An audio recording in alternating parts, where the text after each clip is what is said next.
Cowboys football. KRLD FM and HD1, Dallas, Fort Worth. Let's go, Cowboys. Always live on the free Odyssey app.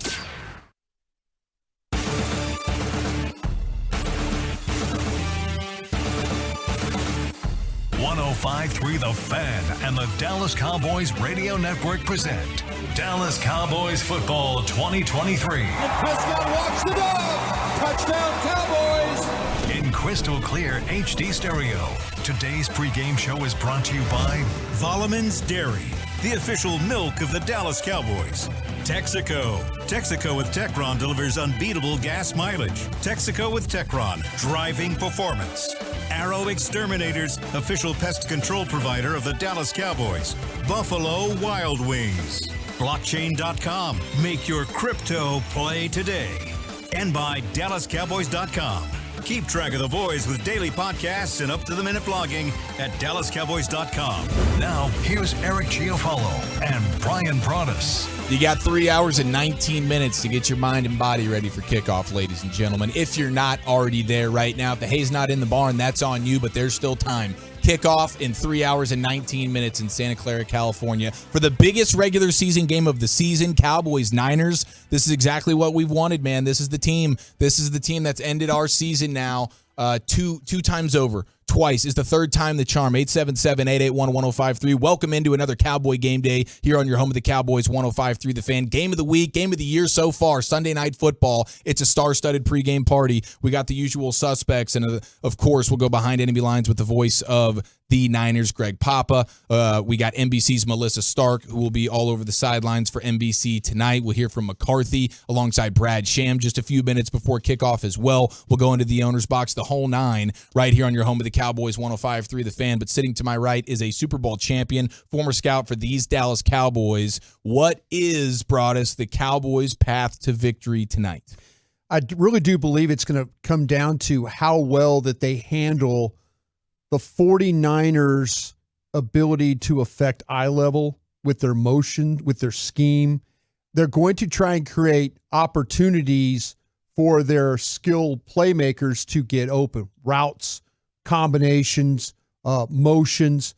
You know, Dallas has got to be super disciplined playing defense today when it comes to that. We saw what happened in the Arizona game when their eye level gets affected, their overrun plays. You know, you have to be on the screws. You can't let guys run open. They're going to try and create, and I'm talking Kyle Shanahan and the 49ers, they're going to try and create opportunities for their guys to run through areas and then you drop coverage, or you don't play the run very well, or we're going to throw a screen.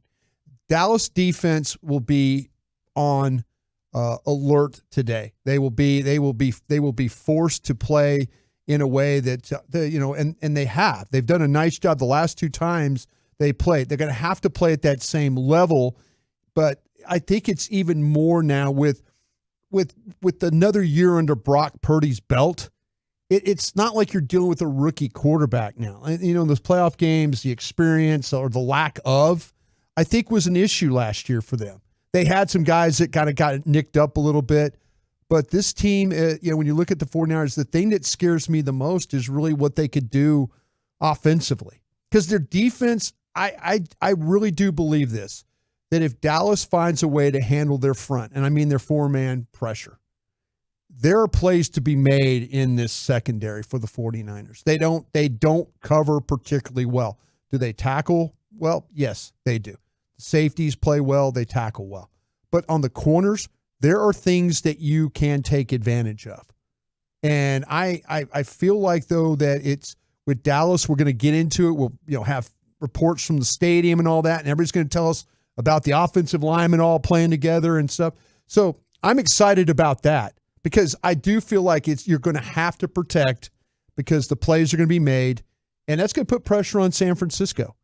But on the flip side of that, man, I think the San Francisco offense is the one that really, really scares me in this game. Do you get a little football envy when you watch that offense go? Just Kyle Shanahan making music because they got great personnel, right? And then it's also a leveled up offensive maestro calling the plays, and as you mentioned, all the discipline. Like, I find it extremely interesting, and it's a compliment really to the level of dominance that this Niners offense presents and the way they stress you.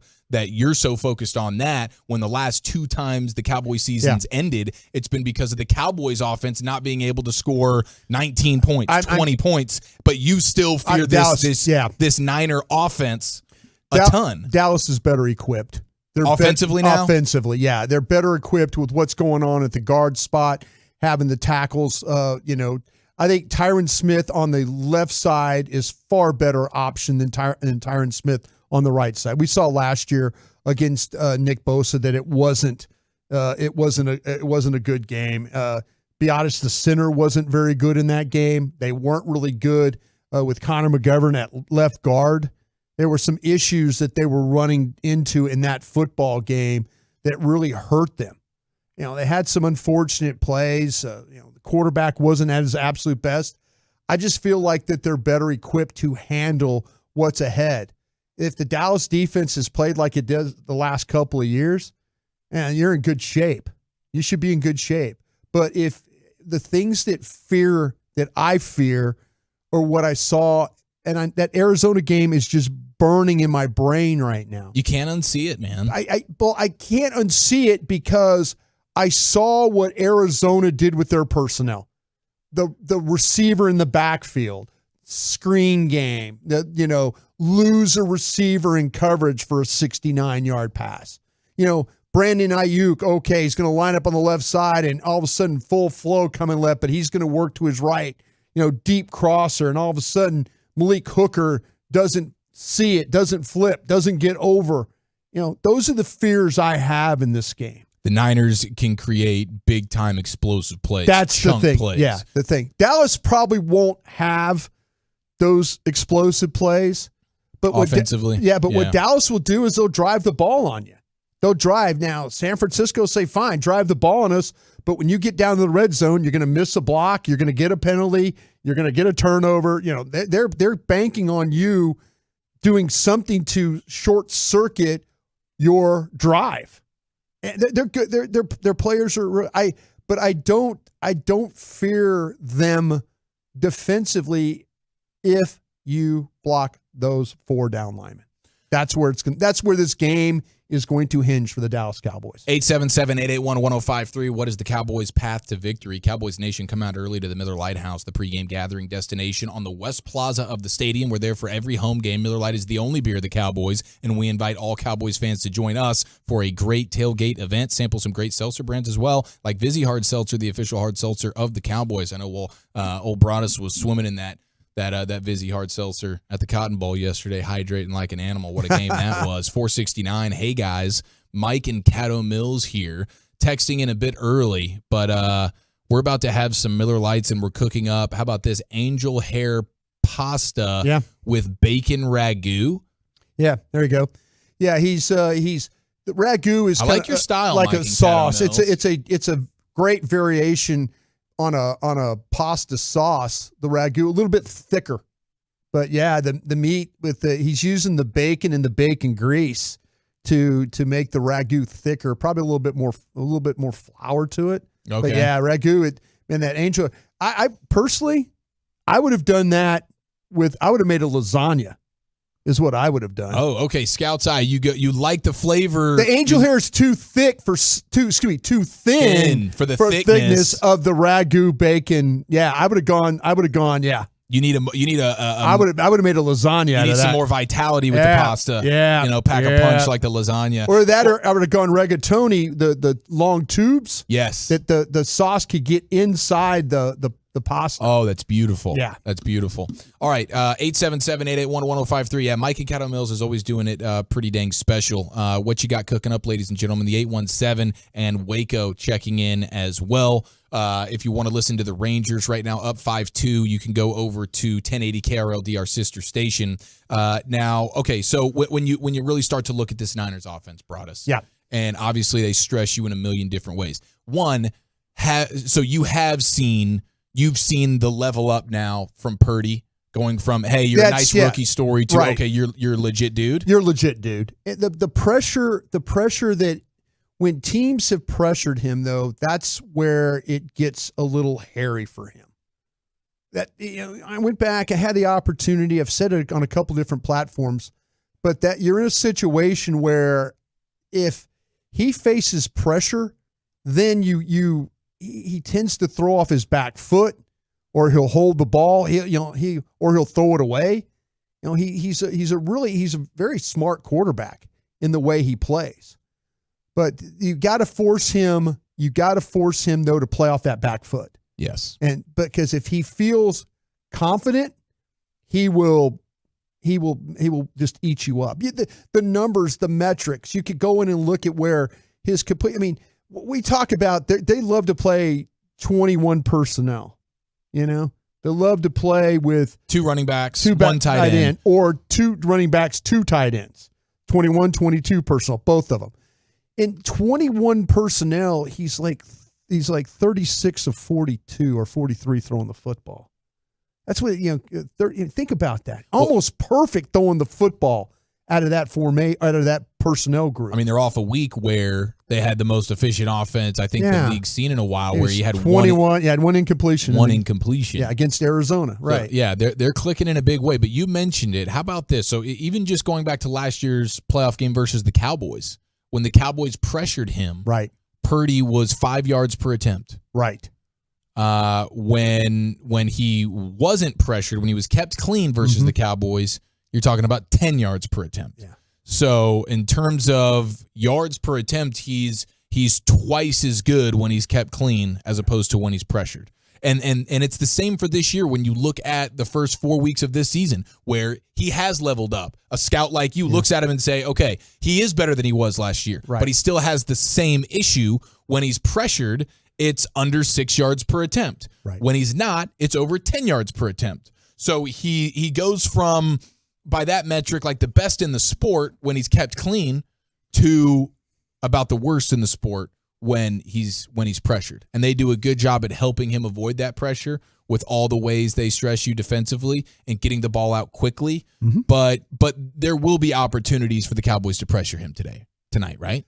I think so. And but it's I think the right side of the San Francisco offensive line is the group that you would attack. Yeah, because they lose McGlinchey. Yeah. Now they got Colton Mikovits. Yeah.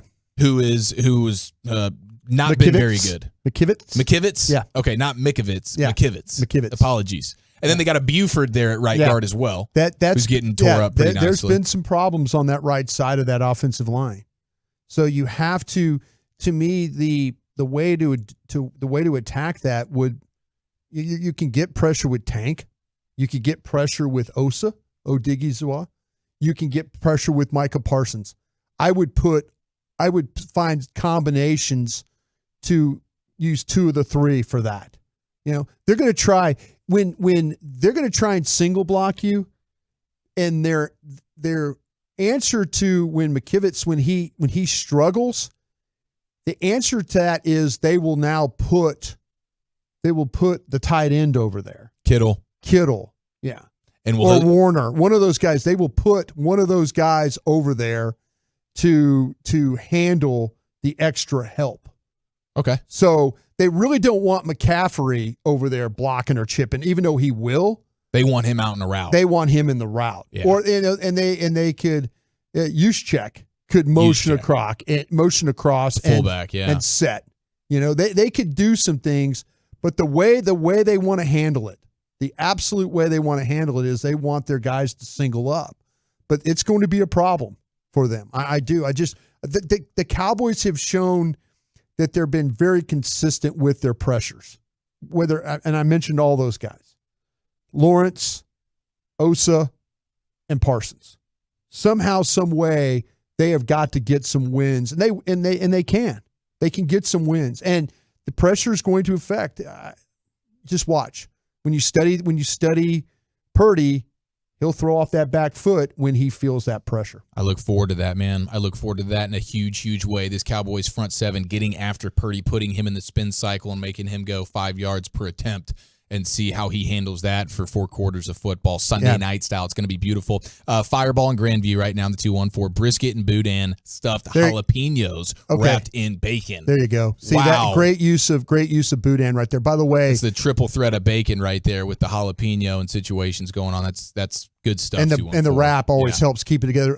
The Rams have gone up on the Eagles 14-10 right here before the half. Beautiful. All right, just getting started here on the official pregame show of America's team. We'll continue to break this one down. Star-studded pregame, as always. We'll go behind enemy lines at the top of the hour, hang out with the play-by-play man, Greg Papa of the Niners. We'll hear from Coach McCarthy, standing by with the voice of the Cowboys, Brad Sham, before kickoff. But it's an NBC Sunday night football game, and it's Melissa Stark who will be on the sidelines, and it's Mike Tirico, Chris Collinsworth in the booth. Let's hang out with Melissa Stark live from Santa Clara, California, Levi Stadium, as we continue to get you set for Cowboys Niners next right here on The Fan. Dallas, the jackpots for Mega Millions, Powerball, and Lotto Texas are big and getting bigger every day. And you can now buy your official Texas lottery tickets right from your phone at jackpot.com, an official partner of the Dallas Cowboys. Just go to jackpot.com, choose your favorite lottery game, pick your lucky numbers, and get your winnings instantly. Plus, right now, get a free lottery ticket with your first play. Don't wait. Go to jackpot.com right now and buy your lottery tickets on your phone. Go to jackpot.com. That's jackpot.com. Paid for by jackpot.com. You must be 18 or older to order a lottery ticket. Please play responsibly. If you or somebody knows a gambling problem, call 1-800-GAMBLER. Football season.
on the call with Mike Tirico and Chris Collinsworth. She's live at Levi Stadium right now, and we will welcome her into the conversation here in just a few moments, and then we'll go inside the star, Bobby Belt, and we have a whole litany of other guests to bring you over the course of the next 3 hours. Bryan Broaddus and myself, Eric Chiofalo, on a Cowboy game day. No place we'd rather be. If you're looking for the Rangers game right now, 1080 KRLD is where you can find them on the AM side or on the Odyssey app, I believe. But it's all the football right now, all the football, and you have the Eagles trailing the Rams 14-10 right now in Los Angeles. You have the Cardinals. The Cardinals are up 14-10 on the Bengals after the Bengals opened this thing up 10-0. The Cardinals have responded in a big way, and now the Cardinals are not looking like the pushover that we presumed them to be, and it sort of all started with the Cowboy game. Yeah, their film wasn't really great when I watched them against San Francisco last week. You're kind of thinking, okay, is this something that they could build on?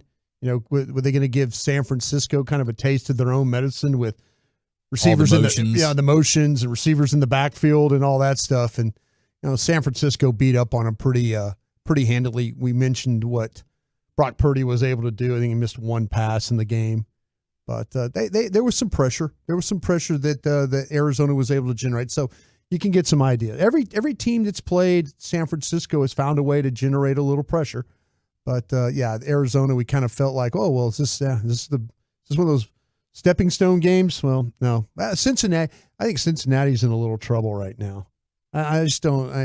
I'm not telling you something that nobody out there already knows.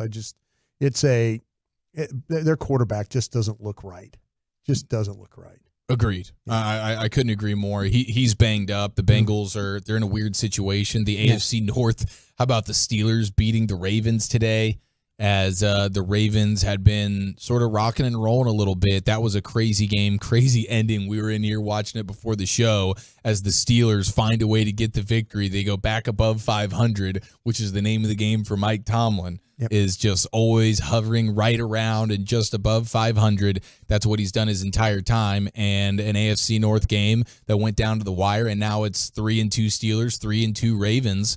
And around the NFL, there were certainly some fun games today. Jacksonville in the early one over in London, beating the Bills 25-20. I mean, it's so funny how these games go and how week to week everything is. And so it's very difficult to predict anything when the Bills are putting up 48 and running away versus the Dolphins last week, and then they stumble versus the Jaguars, who hadn't really been playing all that well. But that was a crazy finish as well. Like that game you thought the Jags had in the bag, and then Buffalo made it super, super tight there at the end. But plenty of football to discuss here. But let's go live to Santa Clara, California, Levi Stadium, and welcome in NBC's Melissa Stark. She'll be on the call with Mike Tirico and Chris Collinsworth all over the sidelines. Melissa, thank you so much for the time. This is the NFL game of the week. Sunday Night Football usually is that case, but especially when it's Cowboys and Niners. How fun has this week been for you, Melissa, in preparation? Well, we love when we have a game like this, right? Oh my goodness, you couldn't ask for anything better. It's been awesome. It's everybody's a little bit more purposeful, a little bit more heightened. I would say the Cowboys more so than the 49ers, just because of the way the last 2 years have ended. And we saw Dak earlier in the week and how serious he got with the motivation and all of that. And when you talk to the players and when you talk to Mike McCarthy and everybody's saying this is more than just one game and this is a playoff game, and there's a sense of urgency, which always, especially this early on in the season, it's a real test. Now, so that felt like a bit of a one-sided urgency, though. Yeah, it did. I know you guys don't want to hear that, right? No, I think okay, yeah. Yeah, I mean, I think that the 49ers, obviously, the Cowboys have something to prove. It's just, they haven't liked the way their last 2 seasons have ended. And you got to, to get to where you want to go, you have to win this game. And definitely a different feel, for sure, in talking to the Cowboys versus the 49ers, because the 49ers have come out on top. And I think being undefeated, you talk to Kyle Shanahan and he goes, oh, it's still so stressful, even if we were 0-4 versus 4-0. It's early in the season, right? Anything can happen, but they have so many weapons. things are going very, very well. You see when Christian McCaffrey does what he did last week, when, Debo's not as involved, things are going very well for the 49ers. Melissa, you've had a lot of opportunity to visit with Dak Prescott over the years. Any sense of where he's at right now? Did he appear to be, calm? Was he more, was he more open with things than he normally is, or was he kind of guarded with how he was really feeling right now? I know you were probably getting into some really good questions with him. I was just kind of curious of what his demeanor was with you. No, Dak's always great. He gets locked in like a couple minutes before the game, right? And then I was, you saw his reaction when he was asked that question earlier in the week. He's like, okay, wait, are you trying to fire me up? When we get in these production meetings with Dak, he's incredible. He's so relaxed. He's so open. He was talking about just the changes in the offense and how he's really getting into a rhythm with it, and McCarthy's play calling. And he's talking about the footwork, right? And how important the footwork is. And he's like, now I get it. And he's excited, right? Because he looks back at the games against the Niners in the past, and now knowing what he knows now, he's like, I'm excited going into this, because I think he feels, it sounds to us, or from our meetings, that he feels so much better and more comfortable in this offense. He says he works on the footwork. He said he works on it on his way to the refrigerator, like a dance to the refrigerator, and that he's just got it down. And so there's a confidence level for sure. But when we get him like that, he's super relaxed. NBC's Melissa Stark with us here on 105.3 The Fan, getting you set for Cowboys and Niners Sunday Night Football. Who else intrigued you sitting down with them on either side this week? Brock Purdy. So if we want to talk about it was my first time. I've got to know Brock just right after he suffered the elbow injury, and we spent some time together at the Super Bowl, and I got to know his parents and kind of what he's all about, and just what an incredible, humble, just well-rounded kid. His faith is really important to him and really important to his family. And but when he steps on the field, he's a baller, as Kyle Shanahan will say. Almost use the word cocky, because he has this chip on his shoulder, right, from everything that he's gone through and been through, and he's not the big guy, and he doesn't have the big arm, right? So I think he thinks every time he steps on this field, he's still, even though hasn't lost a regular season game or hasn't lost any game at all, right, that he's started and has finished. And then you saw last week, missed one completion. His numbers are insane, leading the league in the passer rating and everything, but he still feels like he has something to prove. And so, it's always fun to sit down with these guys. I feel so fortunate to have this job because I've been on all sides, right? Where I'm in the locker room and you're just, with a ton of other people, and you sort of get I feel like, more cliche answers and things like that. But when you sit down with these guys and you really have a conversation and you kind of get to know them, it's what makes my job fun and interesting, because I love the storylines and I love getting to know these guys as human beings. Melissa, I was surprised this week to learn that he still has a roommate. That he's he's splitting rent. Okay, let me ask you: do you think he would be a good roommate, and do you think you'd have to hound him for like utilities money and stuff like that? Well, it's funny because last year he's trending in the right direction, because last year he had more than one roommate. So he moved out of the apartment. He moved out of that apartment. He had two roommates last year. Okay. And now he's actually in a house with this roommate.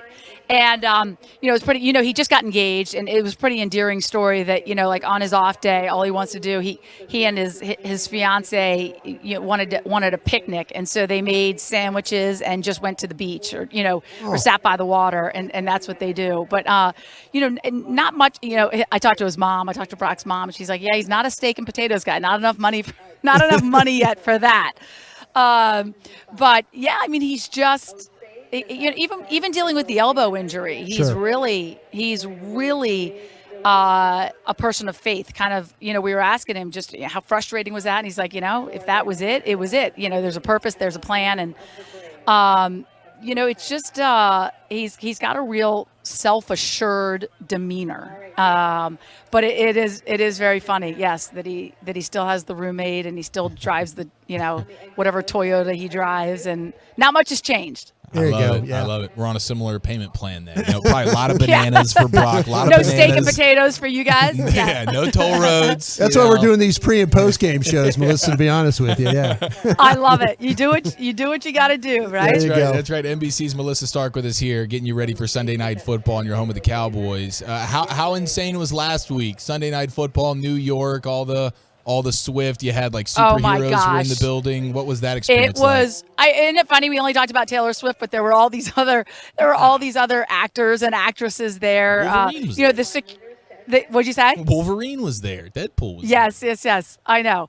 It was, the security was Super Bowl-esque. She was whisked. I had both of my daughters there because it was a home game for me, and they were in the tunnel waiting, squealing and videoing her getting out of the car. But she came in kind of down where by our trucks are.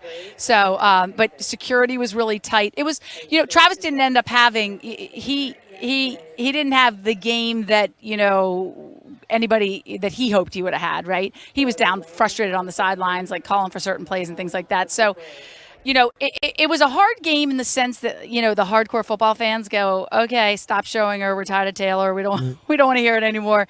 And then the Swifties are all thinking, show her a little more, and they can't get enough.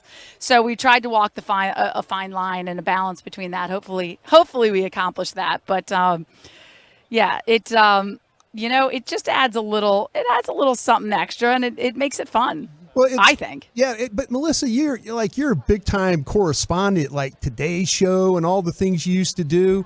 The people like that, do you still kind of do you get starstruck on things like that, or is it just kind of old hat? I mean, you've been around just famous people all your life. I know. I don't. But it was fun. Like I said, that my daughters were there, and it was fun to sort of see it through their eyes, where they, she's this, super celebrity hero to them. And I had gone to her concert with them, so I have a tremendous amount of respect for her. After, I don't know if you guys.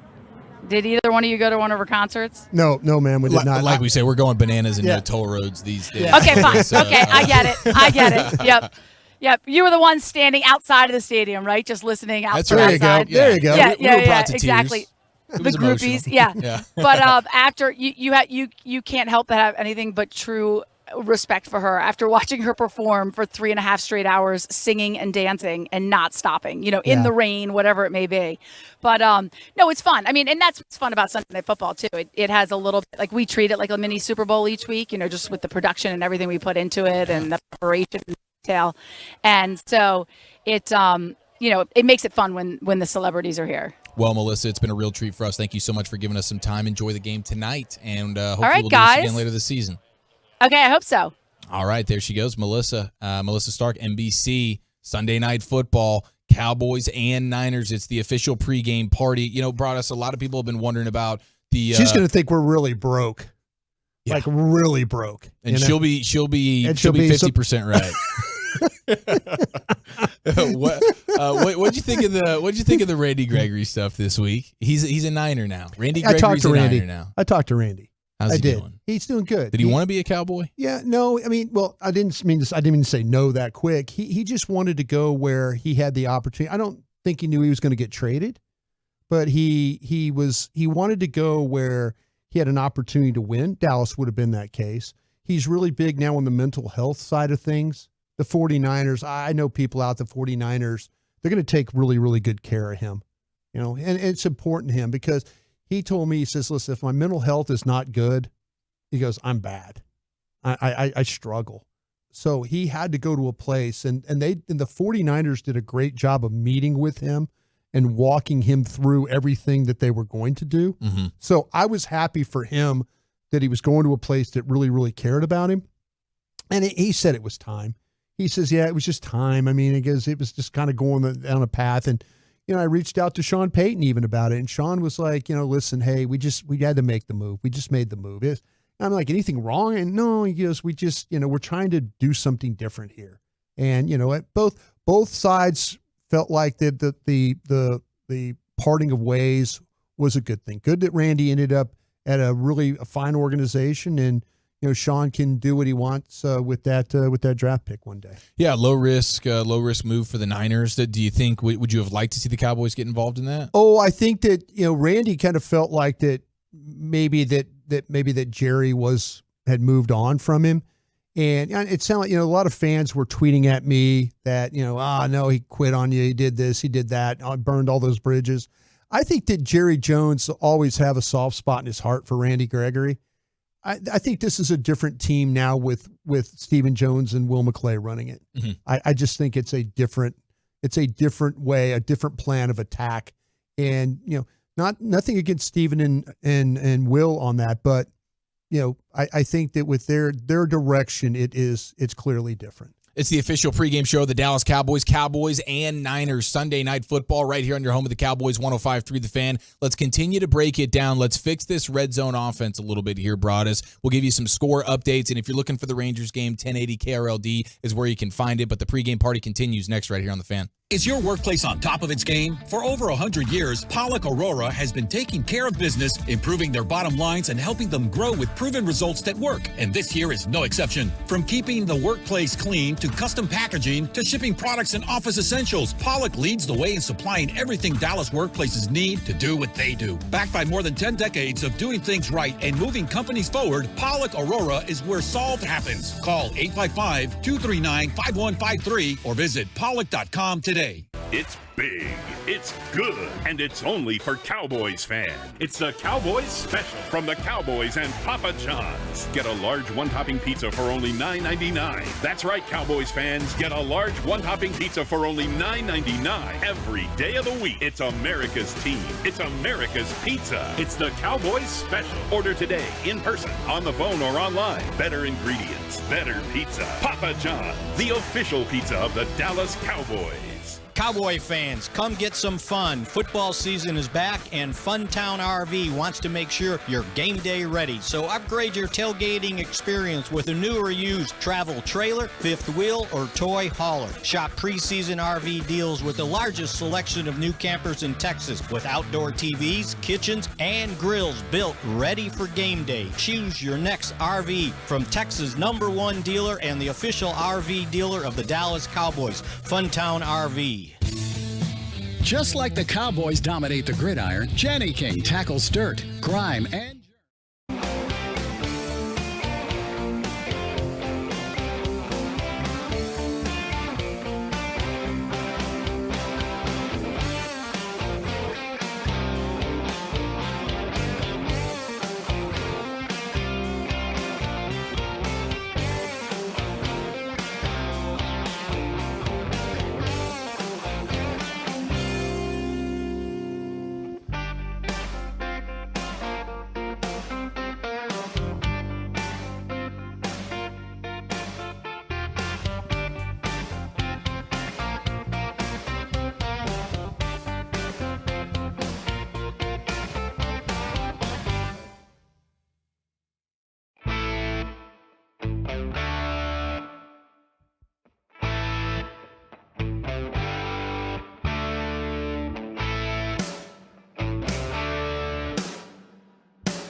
Welcome into the official pregame party of America's team. What are you grilling on? What are you chilling on right now? What's on the menu? We already have an update from our guy Mike in Caddo Mills, who's going to hit the angel hair pasta with the bacon ragu. But he threw a little suggestion in the Broaddus suggestion box. 469 Mike and Caddo Mills update. Thanks to Broaddus, I'm using a penne pasta. There you go. Instead of the angel hair. You need, the angel hair is too thin to hold that thick of a sauce. The penne will allow you, the ridges on the penne will absorb sauce, but also it's a vessel for holding the sauce inside. Right. So the bite, you'll get the bite of the pasta and the ragu.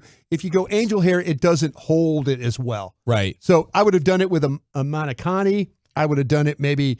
You could even done it with, like, if you've done raviolis, you could have stuffed it with the raviolis. Game day raviolis. But you need to think about your vessel when you're thinking about. That's why olive oil and angel hair works really well together, because it's angel hair. It's the sauce. It's the olive oil is the only thing you use. Right. So it coats the angel hair. Where with the ragu, it's heavier and meatier, so you want it as a part of every bite. The vessel. I like that. Yeah. I like that. From the scout himself, Bryan Broaddus. If you need some kitchen I would tips, menu tips. Yeah, I'm gonna do I need to do a cooking. I probably should have been a cooker guy. I should have been a chef. Yeah. Should have been a chef one. I think if I had to do it all over again, I think I would have gone to culinary school. You were built for that chef's hat. You were built for the apron. I was built for the coat. It's called prototype. A coat. The coat. I was built for the coat. Oh, excuse me. With the coat, yeah. I was built for the coat.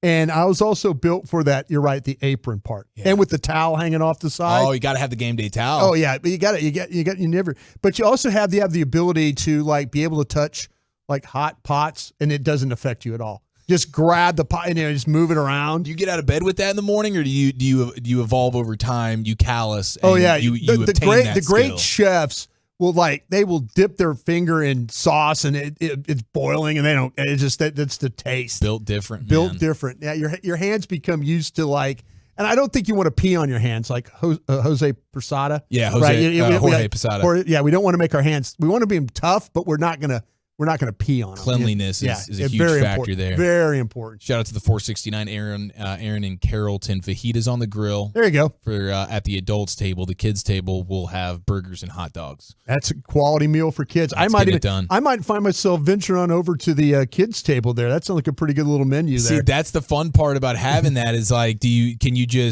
as an adult, can you just approach the kids table no problem? Or are you sneaking hot dog bites? Because I'm the same way as you. Yeah. I'm hitting a burger patty and a dog to wash down my fajitas. Yeah, as an adult, I get to make that decision. The fajitas are really good, but you will have kids that won't finish they won't finish. So you kind of skate by, gotta be the cleanup and there crew. might be a 2-3 bite little burger there for you to enjoy.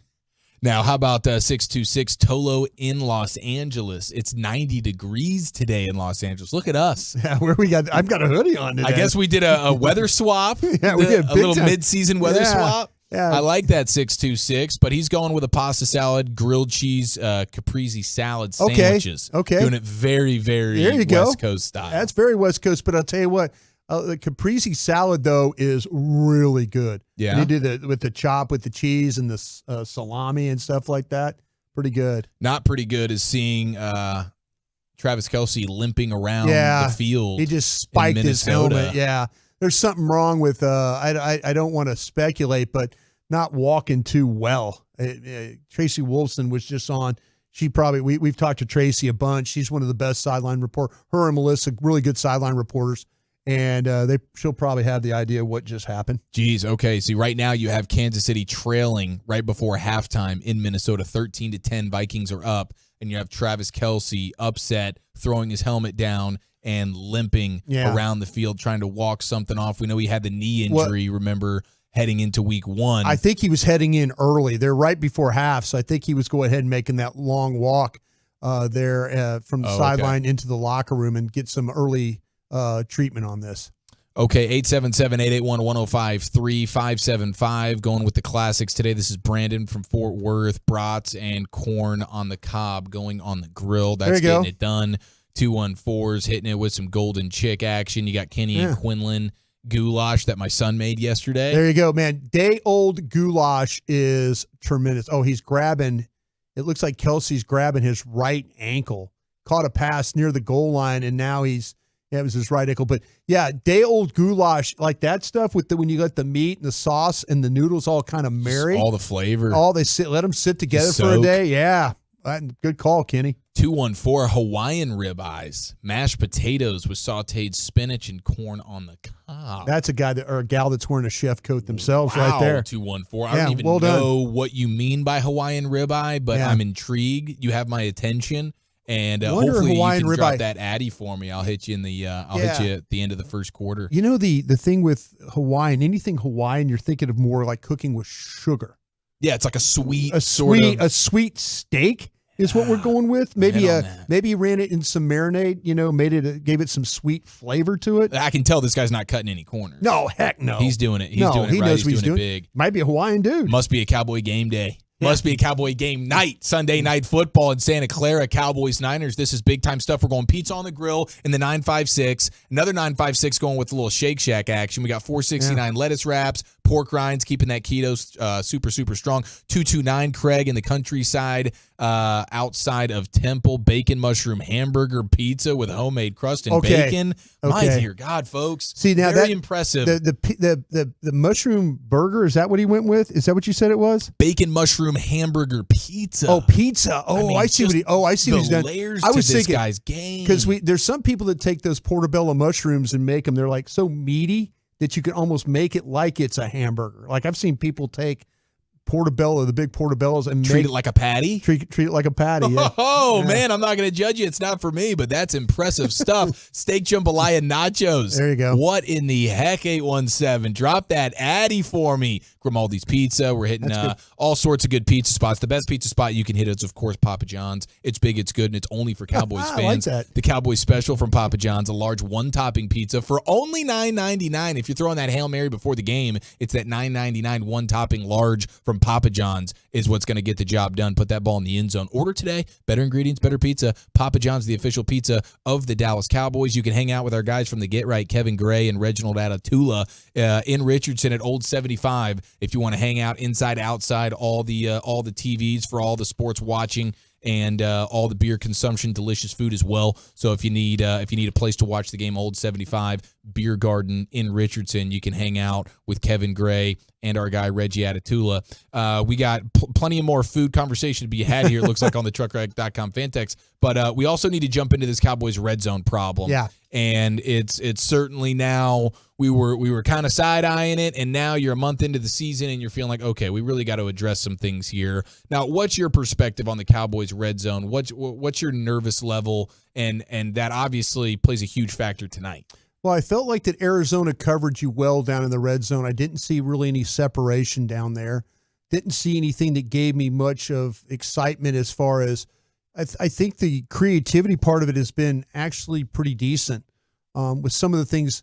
The thing that bothers me the most when we do talk about creativity is how often are you going to find ways? Well, I shouldn't say find ways. They continually try to use schemes that fool edge rushers. And I mean fool, and that's what calling plays is all about. But they're not fooling. It's like, okay, we're going to fake run going to the right. We're going to draw this edge on the backside down inside. And then we're going to leave them unblocked. How many times are we going to see the Cowboys run plays where they're just saying, we're going to fool that edge? Mm-hmm. We're just going to run a play to see if we can fool him. Because there's been a couple of times where they've done that. And the Patriots game, tried a couple of times down there to fool, didn't get fooled, got sacked. Try to run an option play with CeeDee Lamb down there. Left two guys unblocked.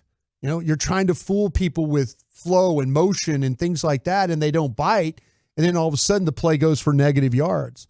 The problem they've had too, and this is a Tyron Smith problem. I mentioned it before. They have a 6-yard touchdown run, well blocked, except Tyron Smith gets called for holding on the backside. And then another one, Tyron Smith misses a block that ends up being a negative play. Anytime they seem to hand the ball to Deuce Vaughn down there it was not a well-blocked play. I think there's a hint of creativity issues, and I think that you're going to have to look at your self-scouting. And this is what Mike McCarthy said this week, that there was a lot more of that self-scouting. You know the opponent, but look at yourself. What are we doing as a team on these calls? And are we all doing our job? And McCarthy, I think there's some creativity things they've come up with. The touchdown that Schoonmaker dropped, it was a well-designed play. The safeties just violently split. It just opens up in the middle. They run Schoonmaker inside. He misses the ball. He drops the ball. That's a catch. It's a touchdown. It's a good call. But if you look to the outside of that, it's a touchdown to Cooks. Cooks has run a route. He's separated. He's down the corner by himself. Dak says, and I think Dak made the right read. I think he absolutely made the right read. All right, 877-881-1053. It's the official pregame party of America's team. We will go behind enemy lines with the voice of the Niners, Greg Papa, coming up next right here on The Fan. The Medal of Honor is our country's highest military award for valor in combat. More than 40 million individuals have served in the armed forces since the Civil War. Fewer than 4,000 have received the Medal of Honor. The National Medal of Honor Museum will be a place to preserve these legacies and inspire America. It's being built right next door to the Dallas Cowboys in Texas.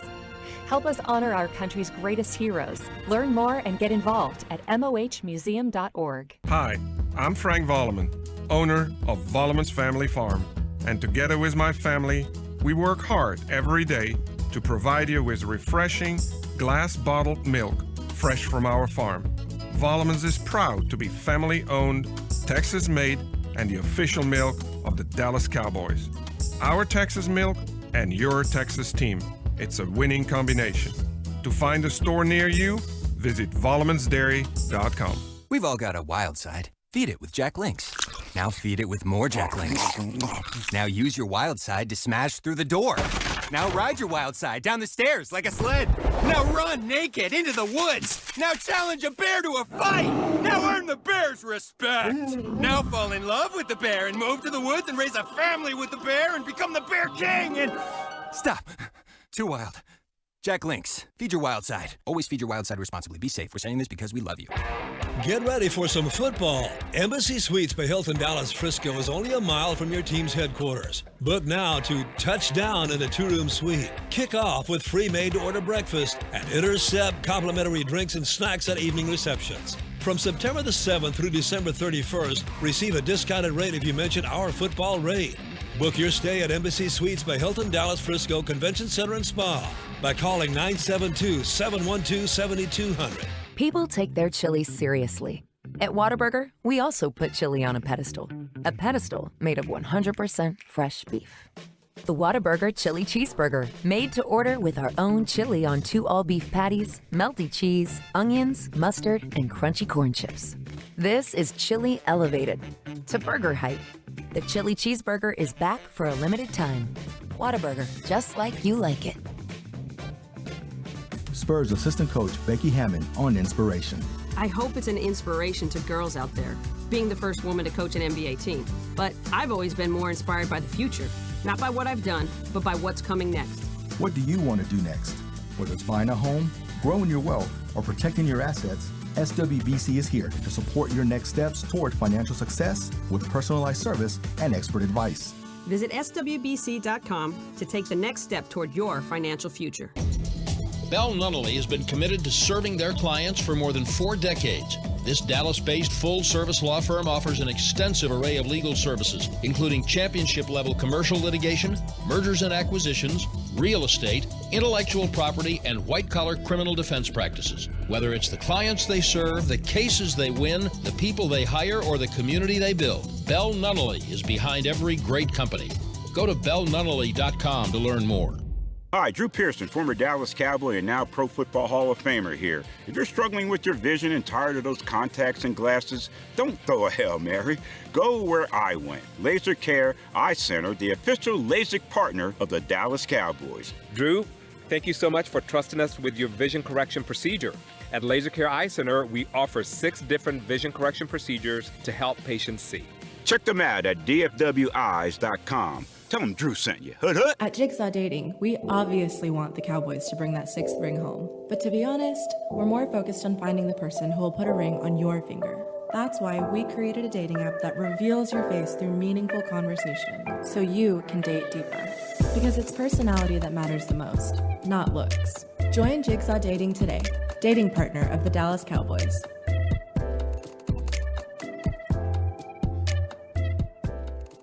Is your workplace on top of its game? For over 100 years, Pollock Aurora has been taking care of business, improving their bottom lines, and helping them grow with proven results that work. And this year is no exception. From keeping the workplace clean to custom packaging to shipping products and office essentials, Pollock leads the way in supplying everything Dallas workplaces need to do what they do. Backed by more than 10 decades of doing things right and moving companies forward, Pollock Aurora is where solved happens. Call 855-239-5153 or visit pollock.com today. Your turn it on, leave it on. Home of America's team is 105.3 The Fan. Hello, baby. KRLD FM and HD1, Dallas Fort Worth. Always live on the free Odyssey app. This is the Dallas Cowboys pregame show. Fade up and caught. Touchdown, Dallas. Brought to you by Bill Nunnally, attorneys and counselors. Jack Link's Beef Jerky. Jack Link's, feed your wild side. Volleman's Dairy, the official milk of the Dallas Cowboys. Texaco. Texaco with Techron delivers unbeatable gas mileage. Texaco with Techron, driving performance. And by Papa John's, the official pizza of the Dallas Cowboys. Papa John's, better ingredients, better pizza. 1st and 10, 49ers, the Ram 11-yard line. Purdy under center, backpedals, throws for Debo back in the game. Jennings never made the block, but Debo breaks a tackle. Debo takes it all the way out to the goal line. Touchdown! San Francisco!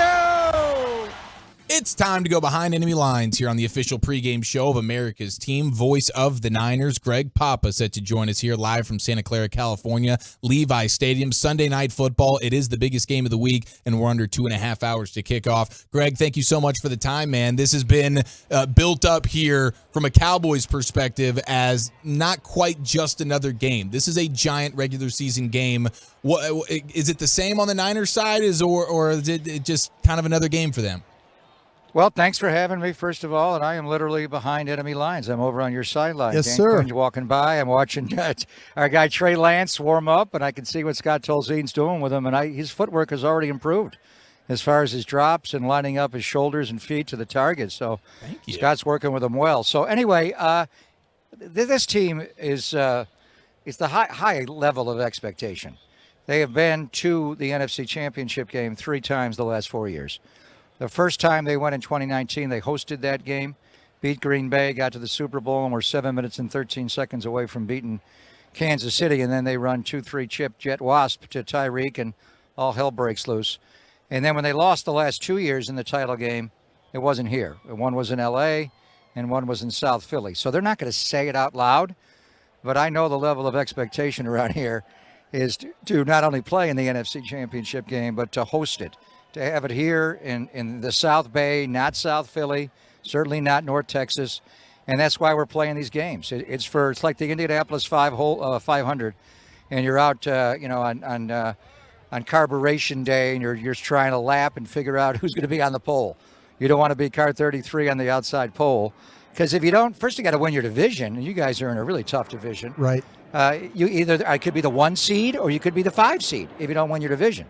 And that makes for a whole different scenario. So these games, like in the 90s when they met in 92, 93, 94, you're playing the regular season to find out, because I think we know who's going to be in the championship game. Detroit's really good. Yeah. Seattle's good. But I think it's going to be a combination of 2, right, between the 49ers, the Eagles, and the Cowboys. And we play them December the 3rd. You got them coming up, obviously, twice, being in the NFC East. So they're not going to say it out loud. But if the 49ers lose this game tonight, both teams are 4-1, and the Cowboys will have won the game, so they got the tiebreaker. If the 49ers win, we're 5-0, obviously. You guys are 3-2, and we got the tiebreaker, so we're 3 games ahead. So that's what we're playing for. It's huge. Greg, your evaluation of Trey Lance was outstanding, and I know I've visited with you before. Your acronym of the draft and all that, and you study it and been all around these great players you have. What is your assessment, though, of Brock Purdy in year 2 now? Has things, when you watch him on tape, though, it looks like there's rarely do you call an incomplete pass, it sounds like. But there's so many weapons. He's more than really the play caller and just the weapons. He's developed as a pretty nice quarterback for you guys in year 2. Yeah, I think he was last year. And, Trey was the guy, obviously, wish it would have worked out for him. He's such an amazing young man, great mom and dad and family with his brother. And he got hurt. Trey got hurt his rookie year here at the end of the preseason, the last preseason game against the Raiders. He hit his finger on a helmet, and he dislocated his right index finger. It really screwed him up. Gripping the ball, he just was set back for a couple of years. And then meanwhile, Jimmy Garoppolo comes back here, does well. Jimmy gets hurt after Trey gets hurt last year, and you turn to Brock Purdy. And I saw it. We all saw it, but you didn't want to say it out loud because he's Mr. Irrelevant. He's the last pick in the draft. He's not the third pick of the draft. But he was the first quarterback that walked in the building here and just knew instinctively how to play quarterback. And the way Kyle Shanahan wants to play it, it's just boom, boom, boom. He just goes through his progressions, his reads, and you could see it right away. And when we got to training camp, it's like, whoa, who is this guy? He's 6 feet, 5'8", 7 inch tall. He's got small hands. He doesn't have a rocket arm, but damn, he gets the ball out on time and on target, and he executes it all. And really, we have not lost a game since he's been the quarterback. The one game was in Philly when he got hurt the 7th play of the championship game, so you can't count that. So some guys are just born to do it. Trey was developing into that. Trey had 318 passes at North Dakota State and another 100 some odd in high school. He didn't throw the ball. Brock Purdy was a 4-year starter, made 47 starts at Iowa State. He was just further developed. So that's where we're at now. And is he better than he was last year? Sure. Anything you do, you do it more and more, you get better at it. But I think, honestly, he was literally an overnight sensation. First game he got into, he airmailed the ball to the sideline. And I have been privately telling people close to me, if Brock Purdy plays, we're going to win the Super Bowl. And they're like, what? That guy can't. What? That's absurd. No one's ever done that. I thought, okay, watch. And then, the first ball went to the sideline, and you're like, whoa, maybe it's too big for him. Then he settled right in. The first drive, he hit Juszczyk in the right flat, and we put up a big number. First game against Tampa Bay, his first start, they send a safety blitz. He doesn't pick it up. He gets ear-holed. They ran the same blitz Todd Bowles did on the second play, and he gashed him. So he's just one of those guys. He's born to play quarterback, and he also worked at it since he was a kid. His mom and dad hired a former NFL quarterback, Dan Minucci, back up in Buffalo with Joe Ferguson to teach him the footwork and everything, and you can just see it. He's literally he's worked so hard to be an overnight sensation, but he really is not because he was kind of just born to do this, and he's in the perfect system. This is a system where they ask a lot of the quarterback. And everybody's trying to give Brock a nickname. My nickname for him is Big Brain Brock. Look at the brain on Brock. He's just one of those guys, man. And I'm going to see. I'm sitting next to Dan Quinn here. I want to see what he does tonight to try to confuse him and bring different things his way. And honestly, last year, that championship game, or the divisional game before the championship game, was a battle. Right. It was a battle to run the ball. You guys were spiking the front. All you guys on the front, Micah and obviously DeMarcus, and it just created havoc. And the 49ers had to change how they ran the ball in the second half, going to more power. But Brock managed the game. He did not make a big error. He takes what's given to him, and really in so many respects, he's the perfect Kyle Shanahan quarterback to run this very complicated offense. And what he does, people don't believe in him because he just makes it look easy.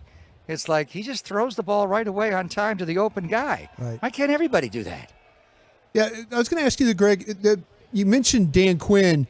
If you're a 49ers, your biggest concern, is it the pressure that Dallas can create with a little bit of the struggles on the right side of your offensive line?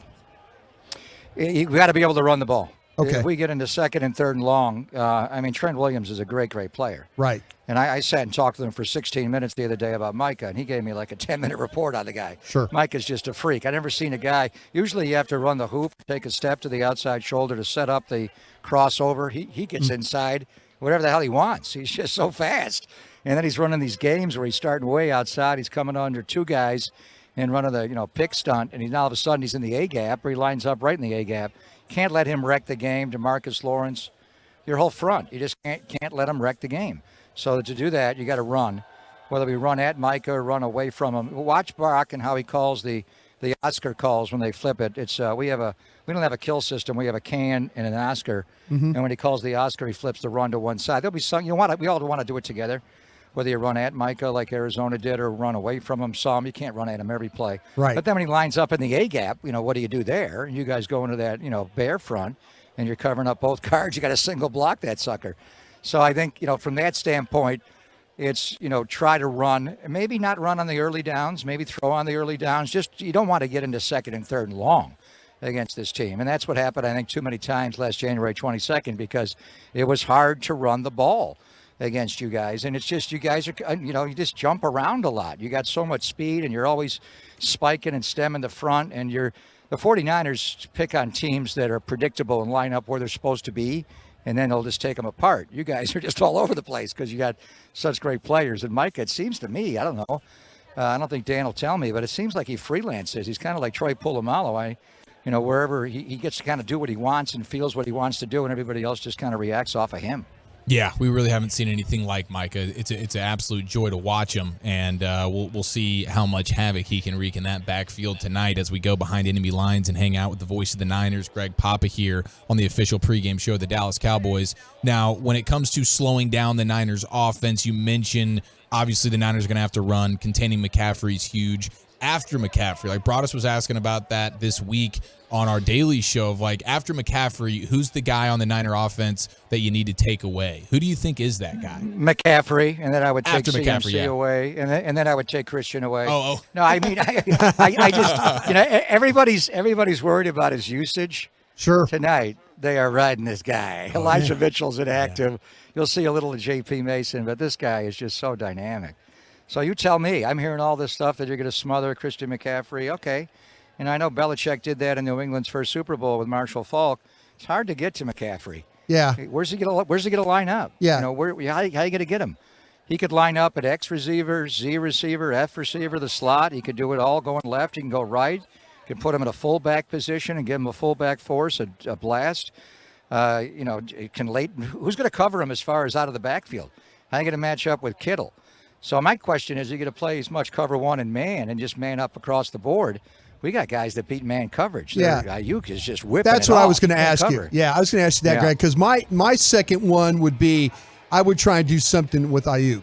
That would be the next guy. I'm going to follow. Well, I think Juszczyk and Kittle will take me to the ball, but I think that Ayuk is the guy I worry about. The Cowboys have struggled in the secondary of losing receivers. And I think that's where Brandon Ayuk could have a big day today. Yeah, he's in his route running. He's always been a good route runner coming out of college, but it's just he's whipping off routes. His route running is insane right now. He's the one guy that I would. What are you talking about? Doubling him? That's hard because we send five guys out. They won't. You're going to have to roll. You're going to have to roll. I mean, it's just hard to double any because we send. We line up in 21 personnel. So Juszczyk's on the field with McCaffrey. Sure. Right. And then they line up. Where the hell are they going to line up? They line up everywhere. Do you think that's... they're chess pieces. So, and then we send... The big thing is, can we send five out tonight? Right. Can we block this front and get it out when we're passing enough to send five out? And then, what are you going to do? Yeah. How are you going to cover our five? You better have seven. If you bring a fifth and cover it with six, then we're hard to cover.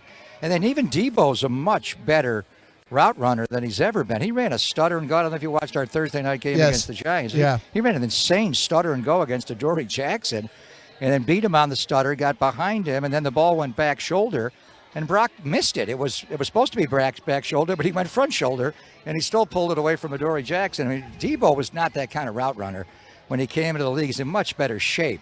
So, Debo was more of a zone sit-down guy. We got guys that can beat man. Right. Ayuk can beat man. Sure. Juwan Jennings can beat man. Debo can beat man. And then the one guy is Christian, just you to put a corner. I mean, I'm reading about you guys are going to put a DB on him. So you're going to put Donovan Wilson or Jaron Kearse. I mean, Van Der Esch can't cover him. We know that. No, you can't do that, no. So, but what are you going to have? Deron Bland, follow McCaffrey. I mean, I don't know what you're going to do. And Stephon Gilmore, I love that guy, but he's not the same guy he used to be. No. So I think the big question is, can we block your front and get five out? And then when we get five out, how are you going to cover those guys? And then specifically, what's the plan with McCaffrey? Brock's got to get the ball to the open guy. Right. But McCaffrey runs all those choice routes, where Texas routes, angle routes, the choice routes, and they read them so well. I think what you got to do is he's going to catch the ball. You got to rally up and make sure you get him on the ground after our guys catch and we don't go yakety yak all over you. Well, let me ask you this, though. Do you think 21-22 is your best personnel groups? 21 for sure? Well, it depends what we're in, because then we run 21 personnel. Right. So that's our heavy pack. So how are you going to match up? Is 14 going to be on the field or 33? Is Clark going to be on the field or yeah, that's the decision. Marquise? Yeah, that's your choice. Right, so if we run 21, then by and large, Damone Clark, if he's fine tonight, is going to be on the field. Right. If we go 11, what do you do there? And it's hard with you guys because you got so many safeties. You're in a 3-safety look the whole night anyway. Yeah, but I worry about you running the ball at us on that look. That's what I worry about. Running 21, but you know what? We can run the ball with 11 because Juwan Jennings is like a glorified tackle. Juwan Jennings gets the ball, and you know what his nickname here is? We call him Third and Juwan because the ball on third down will go to Juwan Jennings. Right. But in the early downs, he comes down, and you're not allowed to crack anymore, but he'll come down and crack you. Right. I want to see that. And one thing is, with Micah, he's an amazing athlete, but I honestly think George Kittle can block him. George loves it. I've never seen a star that loves blocking more than him. But I mean, physically, one thing to like it, but he has the ability to. How many tight ends? When you guys play Philly, does Goddard block? Hell no. Hell no. No. He's not going to stand up to him all the time. Yeah. But when we run, 18 Zorro, 19 Zorro, which are our toss plays. Right. The Zorro action is the fullback and the tight end lead that. That's what makes us so hard to deal with. Right. You don't know where our guys are going to line up, and then we involve the fullback, the West Coast offense, and obviously Coach McCarthy runs it. The whole premise is to get the ball to fullbacks and tight ends. Back in the day, it was Tom Rathman and Brent Jones. Right. And now here, I mean, if you don't cover Juszczyk, he'll run a vertical on you. He'll run a wheel route. Yeah. So the matchup that's so engaging is, Trent, first of all, Trent Williams against Micah. How good is that? And then, when George comes on those tosses and they run 18 Zorro, and George may be the guy because he can move his feet, and George, they call him Gumby, because he can get low. Yes. He's the one guy that can get low. You don't want to chop Micah because you're afraid if you miss him, Olay. But George is the one guy that can, match for a beat or two because he's so damn athletic. But just for a beat or two, and that's all you need, is to get out on him, and George loves that. So that's why there's so many stars on both sides of the ball. I mean, think of all the stars. We haven't even talked about Dak and CD and Tony Pollard. And it's just so many stars. You got the stars on your helmets, but there's so many. The best players in football are here, but they're all great fundamental football players. That's what makes it so fun tonight, is they're great athletes with great ability, but they're also fundamentally sound and well coached. That's why this game is so great to watch. Greg, when you're at Levi Stadium for a home game in the booth at halftime, what food do you get? Oh, wow. Honestly, I'm a black coffee guy the whole way through. I don't like to eat while I'm working. We asked this question. Food to me, sometimes food is fuel for people. Food to me puts me right to sleep. So I really don't even eat much. Wow. I had one chicken tender an hour. I'm not going to eat before the game. Yeah. And then I won't eat it. I may grab something real quick if I'm starving. I love it. But what is Brad? That's why we're doing this for all our guys that we talk to. For home games at AT&T Stadium, Brad Sham will get the Sham sushi spread wheeled right into the booth. Oh, that's light. That's I mean, the booth there. I'd like to move in there and live there. It's like it's the best house I've ever had. You and me both. Is going there for a road game in Arlington. So sushi's light. So what will he do here? We're the Bay Area. Yeah, we're going to have to ask him because I think he only gets that special treatment for home games. He gets that home cooking. And Brad, he probably makes Babe travel with it. Keep it on ice for you. Great call. Greg, I don't know. No, I just black coffee for me. I like to stay up on my. I do the whole game standing up. I don't sit. Yeah. So I don't like to be fooded down. I like to be up on my toes. Greg Papa, ladies and gentlemen, you're the man, Greg. We appreciate the time. Always a treat, sir. Enjoy the game tonight. Should I give you one? I love Brad's call last game. That was really good. Yeah, give me one. Intercepted by Lenore, running back the other way. Touchdown! We're coming after Lenore tonight. You watch out, Greg. We're coming after Lenore. He takes it to the house. Thank you, Greg. You know I'm breaking one of those out tonight. Oh, yeah. Just for the Hall of Famer. We have a thing. We have a thing called Touchdown Tuesday, and like your calls are on it quite a bit. You're one of the, oh yeah, we love we love your calls. Sorry. Thank you, Greg. There you go. You know what? Fun tonight, and I say we do this again in January. And you can more than welcome to come to Dallas, and we'll get you some sushi for the NFC. I have no reason to go there this year. The championship game's going to be here. No, it's just a question if the Eagles are coming, you're coming. I know we're here. We're here. Who's showing up on that day? Get out of here, Greg. You sound like my guy. You sound like my guy in Tampa, that Gene Deckerhoff. He's one of the most confident. I'll start up the gun. Thank you, Greg. I'm going to leave you guys now. Thanks, man. There he goes. Bye. Voice of the Niners, Greg Papa, ladies and gentlemen, on the official pregame show brought to you by Miller Lite, the only beer of the Dallas Cowboys. It is Miller time. It's Babe Laufenberg time. It's Inside the Star time with Bobby Belt. Let's go back out to Santa Clara Levi's Stadium as we continue to get you set for Cowboys-Niners next right here on The Fan. Bell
gentlemen. Time is flying. It's the pregame party, Cowboys-Niners, right here on your home of the Cowboys, 105.3 The Fan. Let's head back out to Levi's Stadium and welcome in our guy, Babe Laufenberg. Break this bad boy down here. Babe, happy game day, sir. Game night. This is the one. We've been thinking and talking about this game for a while. Big regular season matchup. How much different, or really how much better do you think this Niners team is from the last time we saw them just a few months ago in the playoffs? I would say better just because Brock Purdy has another 4 games under his belt, or 5 if you want to count Philadelphia where he left down the first series. But what I really like about this game, gentlemen, really both teams are at full strength. Nobody's missing a star player. Everybody's going to be out here playing. Cowboys, as you know, getting their starting offensive line together for the first time in a long time. So I love the fact that it's not going to be one of those games you walk away with and say, well, yeah, they won, but this guy or that guy didn't play. They're all playing tonight. Babe, you need one group to be the best they can be tonight. Is it the Cowboys secondary or the Cowboys wide receivers? Can I say offensive line? If you want to say offensive, yeah, because I was going to take you down another path because I think that's really the key of the game. But I know their line has to be great. They have to. I'm under the impression, I've said it all week, if they block this front, I think they can throw the football. I really do against this secondary. But that's what I'm saying. But I need to find a way. I think they can block them. But I need to win on the outside. I don't need to let these guys cover me tonight. I need to get open for Dak. Excuse me. Yes, and one thing that the 49ers are very good at is not allowing the big play. Right. And the Cowboys have not been a big play team this year. And at some point, and it goes back to, you can talk all you want about the 10-play drives and the time of possession, but if you're not able to punch it in the end zone, which they haven't been able to, as we know, once they get to the red zone, that's going to be a struggle. So they got to find some big plays, some chunk plays in there.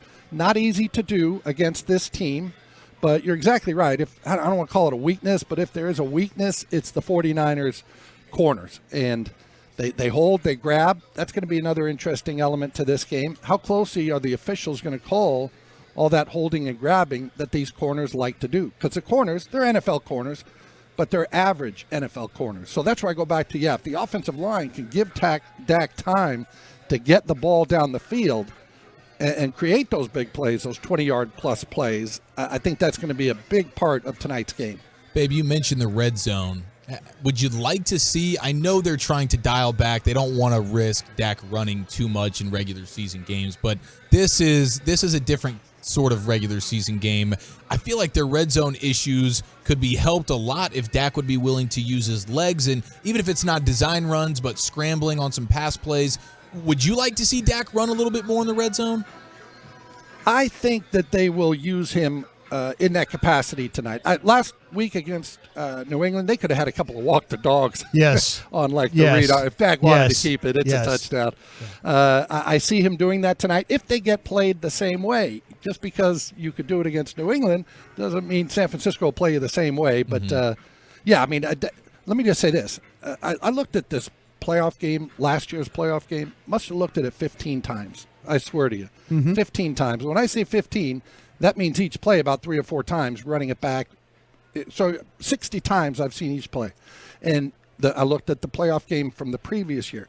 Dak never made that play. And our audience out there listening, you guys there, just visualize in your head, do you remember that play that Dak made in those games where you said, wow, there wasn't one. He really didn't have them. He didn't play awful. We know, 2 interceptions last playoff game here. One was a horrific route by Michael Gallup. The other was a tough look option route by CeeDee Lamb. But Dak had some plays to make, and they just didn't make them. I do think he'll make a couple of those tonight. Now, he doesn't need to make 15. Right. Just needs to make 2 or 3, and that will swing the game. That will swung either of the previous 2 playoff games. Babe, I just don't want to put everything on the quarterback. But you're right. You're right. He's got to make some plays in this game, but he's going to have some help.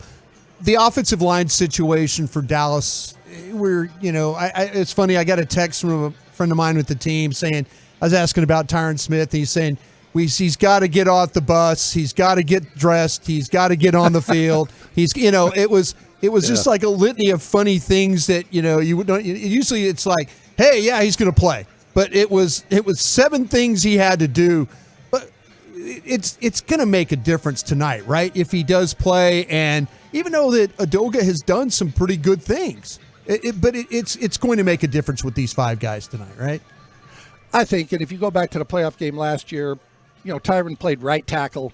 He hadn't played it in 10 years. Had played it the week before, but Nick Bosa kind of had his way with Tyron over there on the right side. He sure did, I do think yeah. Tyron's going to be a little more comfortable over there on the left side, so we'll see how they hold up. But, hey, 49ers are really good. Here, you talk about a 100-yard rusher, right? You don't want to give up a 100-yard rusher? Yeah. The 49ers have not given up a 70-yard rusher in 32 games. It's an NFL record, by the way. I mean, guys don't even get 70 on them. Well, then how about if I throw the Tampa game plan opening day in Tampa 2 seasons ago, where it wasn't even about running the football. It was just about loading up. It's about and you're going to tell me I have to run the football. And you know what? And I'm not going to sit there and fight you on it, but we've seen a game plan where Dak Prescott, they went out there and threw the ball every snap against Tampa, against the defense they couldn't run the ball against. They protected, they made plays, they scored points. Can I interest you in that game plan tonight, or are you going to tell me I got to run the ball? Absolutely, you can interest me in that. I always say, hey, defensively, and we know these guys are really good in the front 7. Front 7, right, yeah.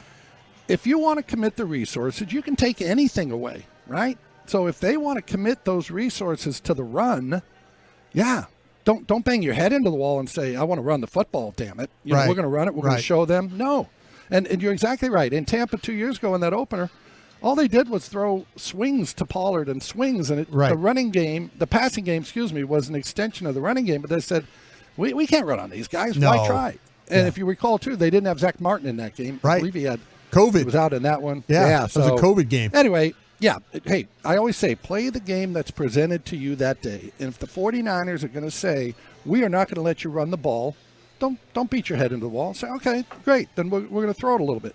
And what happened last year, and looking at that tape too, when Tony Pollard went out, they played a bunch of shell coverage. They played off, and they dared the Cowboys to run the ball against their front 7. And Zeke Elliott, couldn't do it. They couldn't run it again. So if they can take that away and play that shell coverage, you're in for a long day. So if they want to play that shell, you better be able to run it. If they want to commit to taking your run away, you better be able to throw it. It's Babe Laufenberg with us here on The Fan. Do you feel like this version of the Cowboys, I mean, this is the Niners that have ended your season now two times over. Is this Cowboys team, do you think, better built to go toe-to-toe with these guys? Well, I don't know if they're necessarily better built. The funny thing is, people talk about, well, they couldn't stop the 49ers running game. Well, that's not really true. They stopped them in both games. Last year, Christian McCaffrey had 35 yards rushing. His long run was 8 yards. They did not hurt him running the ball. But the Cowboys obviously just weren't able to score points. In the 2 games, they averaged 14.5 points. And we all know, against a good team, that's just not going to do it. I think it's part of the reason why Kellen Moore isn't here. Those 2 playoff games, they did not have answers for what the 49ers were doing. And again, losing Pollard last year in the second quarter, the Cowboys had one real playmaker, and that was C.D. Lamb, while the 49ers were still throwing 5 at you, right? In Samuel and Ayuk and Juszczyk, even their fullback is a damn weapon. Yeah. Yeah, it's ridiculous. Who do you, after McCaffrey, who do you think is the most important guy to shut down on their offense? It's that thing of you take one guy away, they're going to beat you with the other. I know, so you have to be good tacklers, obviously. The catch after run is San Francisco's forte. Here, Deebo Samuel, right? Got to stop him. He did not catch a ball last week. Yeah.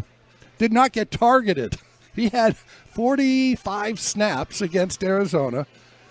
Did not get targeted, and they scored 35 points. They scored on 5 of their 6 possessions. They only had 6 possessions in that game. They scored touchdowns on 5 of them. So if you're Arizona, you walk away saying, hey, we went in there, we took away Deebo Samuel. It's like, yeah, that's great, but they scored 35, and the quarterback went 20 of 21.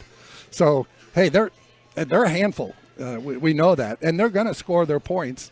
Cowboys just offensively in those 2 playoff games, which is what everyone's looking at, as they should, they just didn't score points. They could not keep up with what San Francisco was doing. But it wasn't like the Cowboys needed 30 to beat them, but they needed more than 14.5. No question they did. No question they did. It's going to be so fun tonight seeing how this one shakes out. Babe, we greatly appreciate the time, man. Enjoy the game. Okay, thank you. Appreciate it, guys. Yes, sir. There he goes. Babe Laufenberg, 1/3 of the dynamic trio on the Dallas Cowboys radio network. Brad Sham, Babe Laufenberg, Christy Scales. We'll get the scoop from Christy, Cowboys sideline reporter, coming up here in just a few minutes. But let's go back out to Levi Stadium. We go inside the Star with our Cowboys insider, Bobby Belt. Bobby, happy game day, sir. Where are you at right now? I saw, are you tweeting about, what is Dan Quinn doing? Is he showing up to a funeral tonight? Boy, it looked like it, didn't he? He had the all black attire on, like black shirt, black coat, black pants, black tie. He was doing the funeral look, which I loved. We needed some of that Undertaker. There you go. Yeah. Yeah. So he looks ready. I mean, I don't know if I was I think honestly when those pictures came out of him boarding the bus, I believe the spread moved half a point. So it's definitely a needle mover. Dan Quinn woke up and chose violence this morning. You know, Bobby Broaddus is more worried about this Niner offense and how this Cowboys defense is going to handle all the different ways that Shanahan and company stress you. I felt like we were all more concerned about the offense coming in. Can they score enough points? Broaddus has still got so much respect for this Niner offense that's still the side of the ball that he's a little bit more concerned about. Yeah, I mean, I've got concern about both of these things, honestly. I'm sure Brian does too. Now, if you're going to make me pick one over the other, I think I'm a little bit more concerned about the 49ers defense just because, I think the secondary is not great for San Francisco. It's just okay at the corners. I think Charvarius Ward's pretty good, but I think the others there are just okay. So you have that, but they get so much pressure so quickly, and the linebackers are so good dropping, and we know that linebackers dropping disguised in coverage at times has given Dak some issues. And I think the offense still has to show an ability to score in the red zone and push the ball deep. We don't know with certainty that they can do those things. They have to show it.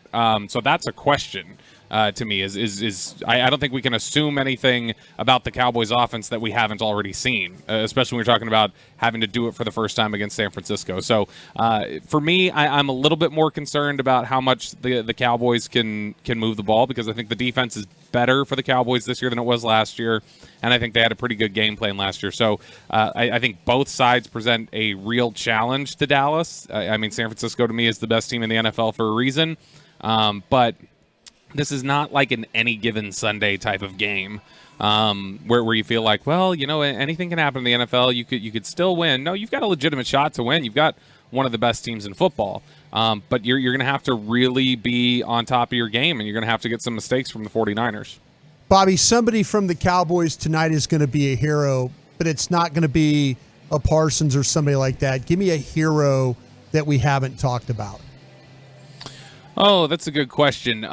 Because I think on the defense, it has felt like all year that guys have stepped up. The guy there's been a lot of chatter about this week, specifically on the team, not the defensive side of the ball, but for the team, there's been a lot of chatter about Cooks and them wanting to get Cooks going. And I think that when we talk about trying to challenge that secondary, if the Cowboys win this game, I think you're talking about a big day from Brandon Cooks, or some big moments at least from Brandon Cooks. On the defensive side of the ball, look, I think the linebackers need to be just as good as they were last week, because there's going to be a lot that the 49ers can challenge you with. Juszczyk can go out on corner routes, for goodness sake.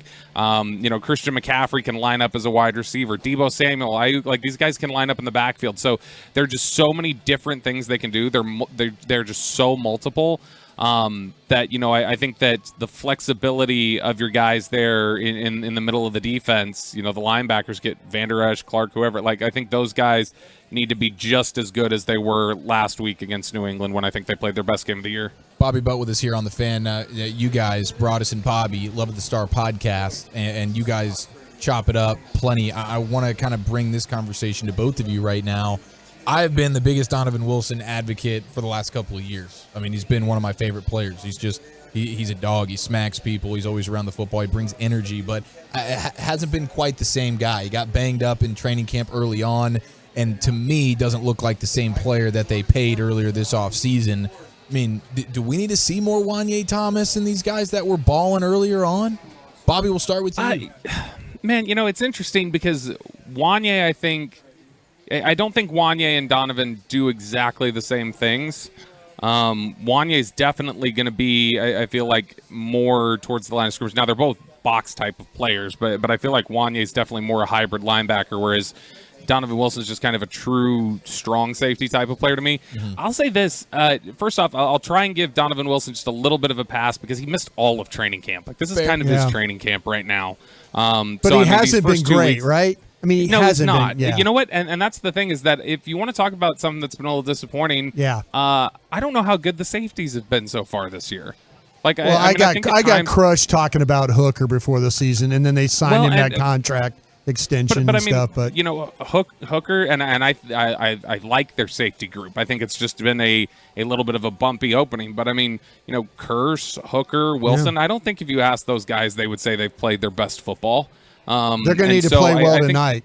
They absolutely are going to need to. So, I don't think we're at any point we're talking about subbing out Donovan Wilson. I think he's just trying to knock a little bit of the rust off. And like I said, you got to remember a lot of these guys, like these guys you see on the defensive side of the ball, they're 6 weeks ahead of him in terms of the work and where they're at in their build up to the season.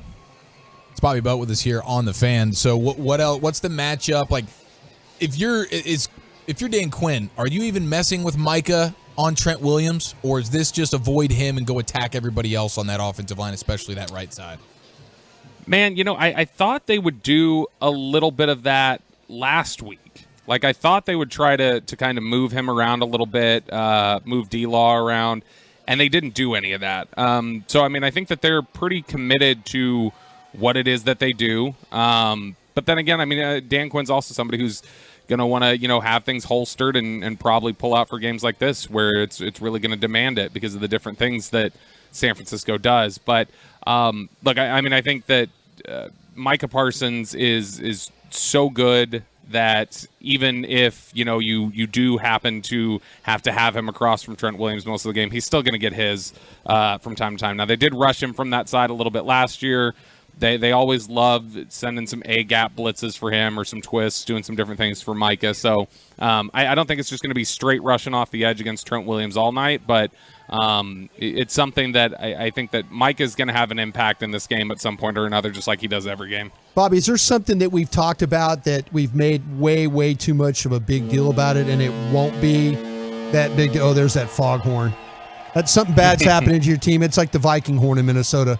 When you hear that foghorn, something bad's happening to your team. Firing the cannons in Tampa. It's bad. It's a bad situation. But is there something that we've been overselling that is not going to be a factor tonight?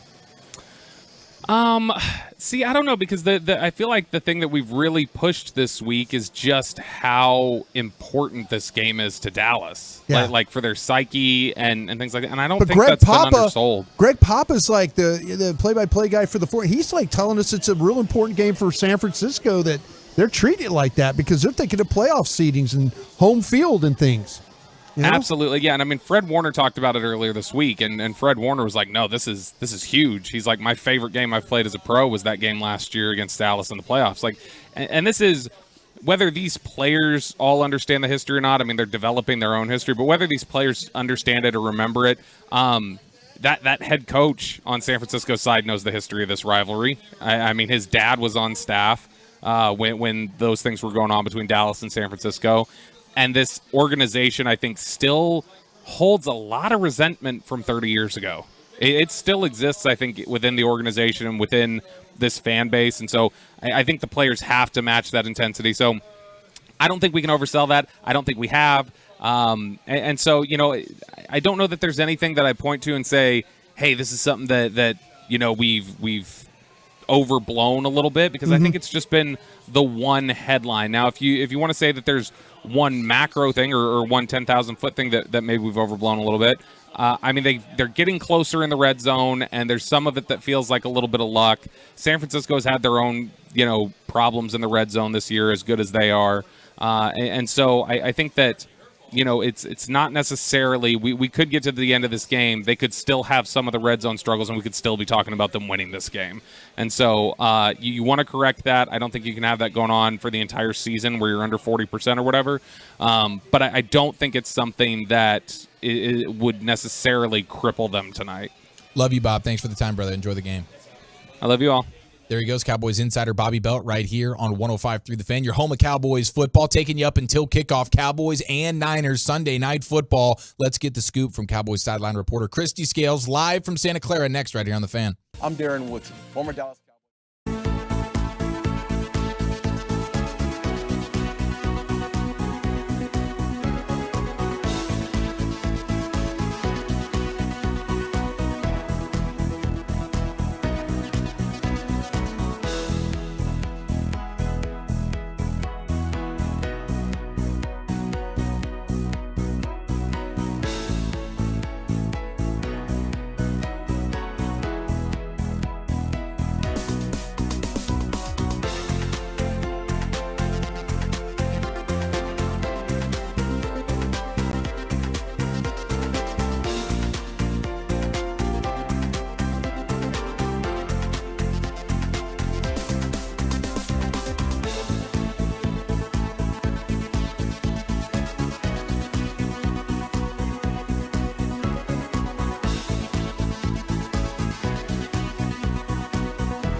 California, and welcome in Cowboys sideline reporter Christy Scales as we get the scoop here.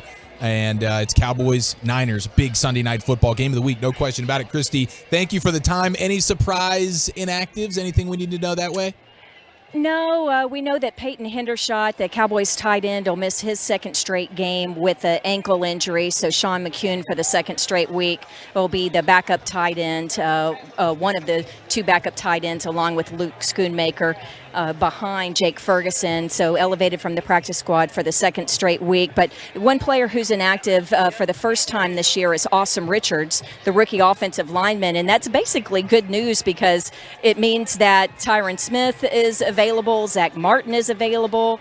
Of course, we have Tyler Broaddus, so it's the first time the Cowboys have their the 5 starting offensive veteran linemen together. And so with Awesome Richards inactive today, that means that you have 3 backups that are going to be available if called upon. So Chuma Edoga, who already has several starts this season at either guard or tackle, will be your swing tackle. Brock Hoffman will be your backup center, and then the rookie TJ Bass will be your backup guard. And then the other inactives, the usual suspects, it's the rookie wide receiver Jalen Brooks, safety Israel Mukwamu, defensive end Junior Fehoko, the rookie cornerback Eric Scott, and then Trey Lance is your emergency third quarterback. Scoop, what about the guys that were limited during the week, like Rico Dowdle, Hooker, Clark, guys like that? How they looking right now? Yeah, actually, it's really good news because I was asking about those 3 guys specifically to see if there would be on any kind of pitch count today since they were limited during the week. But Rico Dowdle, that was a scare last week, right, Brian? Right, yeah. Eric? Because of that, it's the same hip that had cost him the season 2 years earlier, but it ended up just being a contusion. And even though he was limited in practice on Wednesday, he is good to go and can take a full load as Tony Pollard's backup today. So that's good news for Rico Dowdle and the running back core. And then same thing with Malik Hooker and at safety and Damone Clark at linebacker. Even though they were limited during the week, expecting a full helping of plays today. Wonderful. What type of conditions are we planning tonight, Christy? Oh, it's beautiful. Actually, it's a little warm because now the home sideline is over in the shade. Here, where it's a little over 80 degrees on the sun-splashed visiting sideline, it's a little warm. We're looking right into that sun. Hopefully, by the just after kickoff, that sun will go down far enough behind the press box up there where Brad and Babe will be that we can get in some shade. But this is the first game this season where we actually have a bit of a breeze. I won't say winds, nothing like what we used to have at Candlestick Park, but it is blowing in a bit from the north side, and it's enough to make the flags atop the uprights move. So we'll see if it gets any breezier, a little heavier as the game goes along. I'll be sure and mention that on the air. But it's also kind of a crosswind as well. But if you're going towards that north side, it might affect the really long distance field goals. Wonderful. Christy, always appreciate the time. Thank you so much, and we will catch up with you next hour. Thank you, Eric. Thank you, Brian. There she goes, Cowboys sideline reporter Christy Scales, brought to you by Papa John's. It's big, it's good, and it's only for Cowboys fans. The Cowboys special from Papa John's, a large one-topping pizza for only $9.99. Order today. Better ingredients, better pizza. Papa John's, the official pizza of the Dallas Cowboys, and we inch closer and closer to kickoff, man. This is very, very exciting. Good conditions. What stood out to you? Yeah, the thing with Christy, I thought maybe with Israel Mukwamu, that maybe Dan would activate him. He played well. Yeah, you think that you have, all these weapons you have to deal with, that maybe he would bring him out, but it doesn't look like that's the case with him being inactive today. The official pregame party of America's team rolls on here on 105.3 The Fan and the Dallas Cowboys radio network. If you're looking for some Rangers action, you can go to 1080 KRLD, and you'll get game 2 of the ALDS, Rangers and Orioles. But let's continue the breakdown, the preview, inside the numbers, as we get you set for Cowboys-Niners next. You can trust your car to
Partner of the Dallas Cowboys.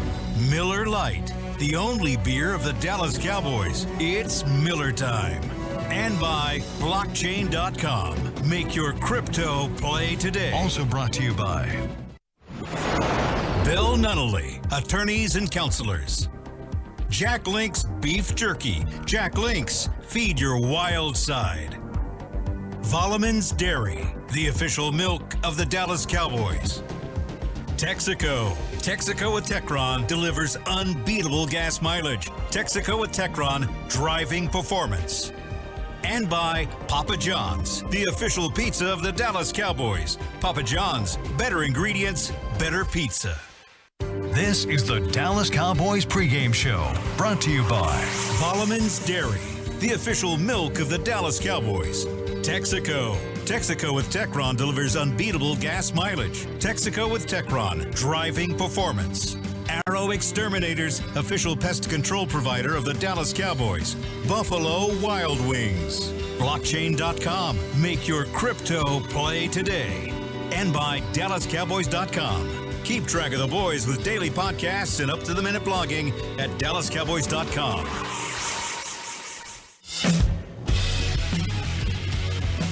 You got an hour and 20 minutes, ladies and gentlemen. Hour and 20 minutes to kick off to get your mind and body ready for the biggest game of the regular season, America's Game of the Week, Sunday Night Football, Cowboys 49ers right here on the Dallas Cowboys Radio Network. Ladies and gentlemen, welcome in to another Cowboys game day. I'm Eric Chiofalo alongside Super Bowl champion, former scout of the Dallas Cowboys, Bryan Broaddus. Let's break this bad boy down. So much to get into. We'll hear from head coach Mike McCarthy alongside the voice of the Cowboys, Brad Sham, coming up here in just a few minutes. We'll go into the owner's box as well at Levi's Stadium, Santa Clara, California. It is a big-time headliner this week for Sunday Night Football, and this is the team, Broaddus, that has ended the Cowboys season for the last 2 years. For the last 2 years is the third time the charm.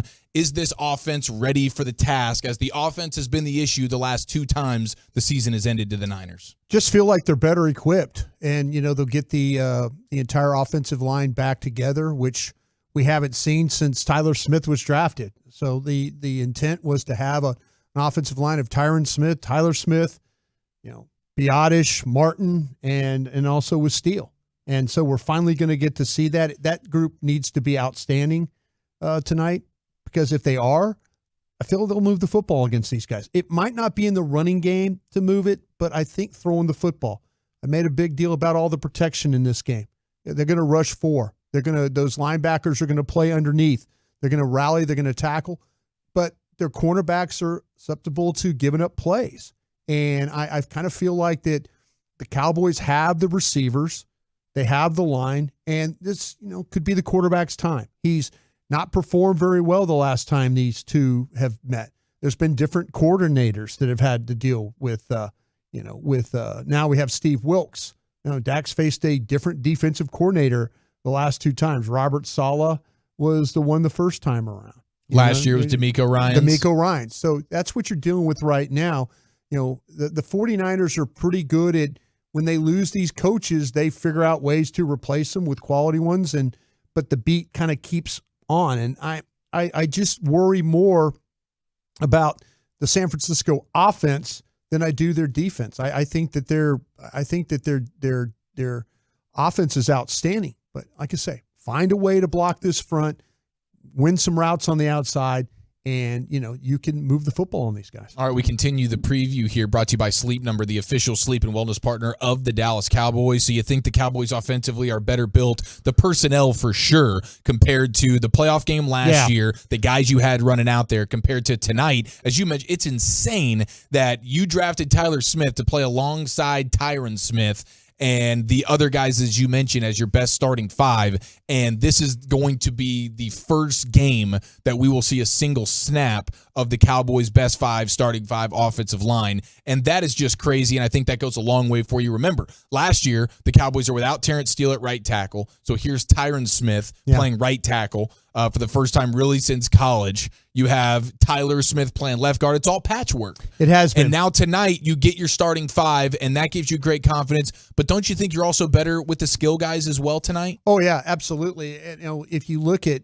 and nothing against the guys like, T.Y. Hilton came in and gave you everything he had. Noah Brown was a guy that was always going to battle. He was probably a better special teams player, but he did win a game for you last year against Cincinnati. But yeah, if you look at overall, you're starting to see the last couple of weeks there has been an emergence of Michael Gallup, and I think that's, to me, that is huge.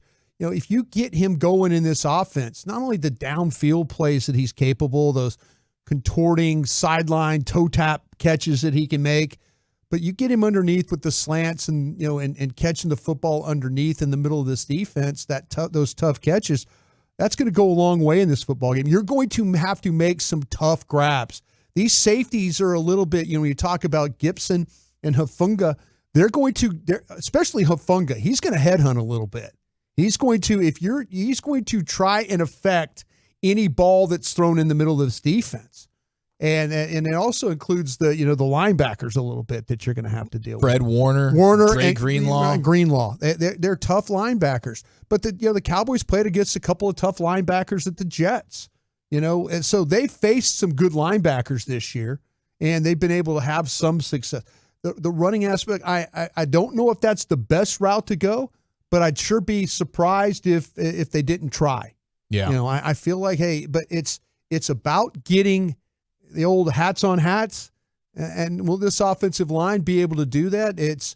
I'm sure that Jerry Jones, Stephen Jones, Will McClay, Mike McCarthy are super excited. There's no reason for Mike McCarthy to hold back in this game with this offensive line.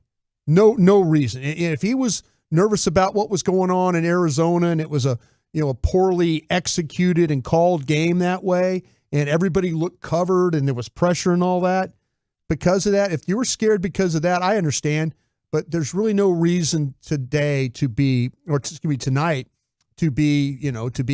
apprehensive about maybe calling a few ball plays. And the Cowboys will be going up against a Niners defense that has great personnel at every level for the most part. That front seven is pretty devastating. You mentioned the linebackers.